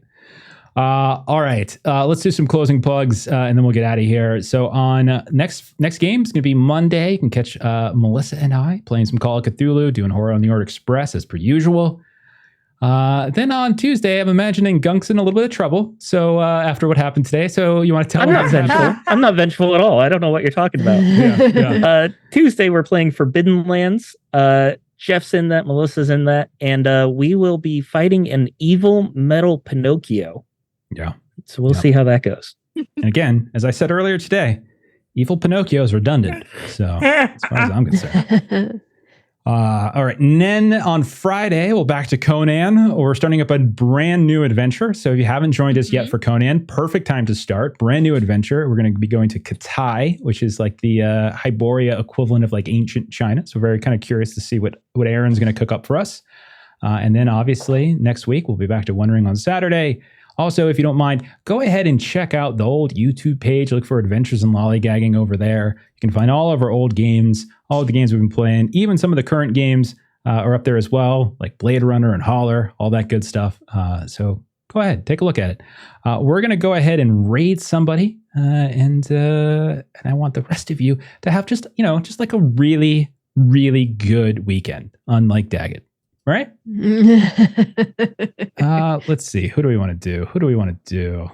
Let's do a little, I don't know, Perception Studios. Let's do that.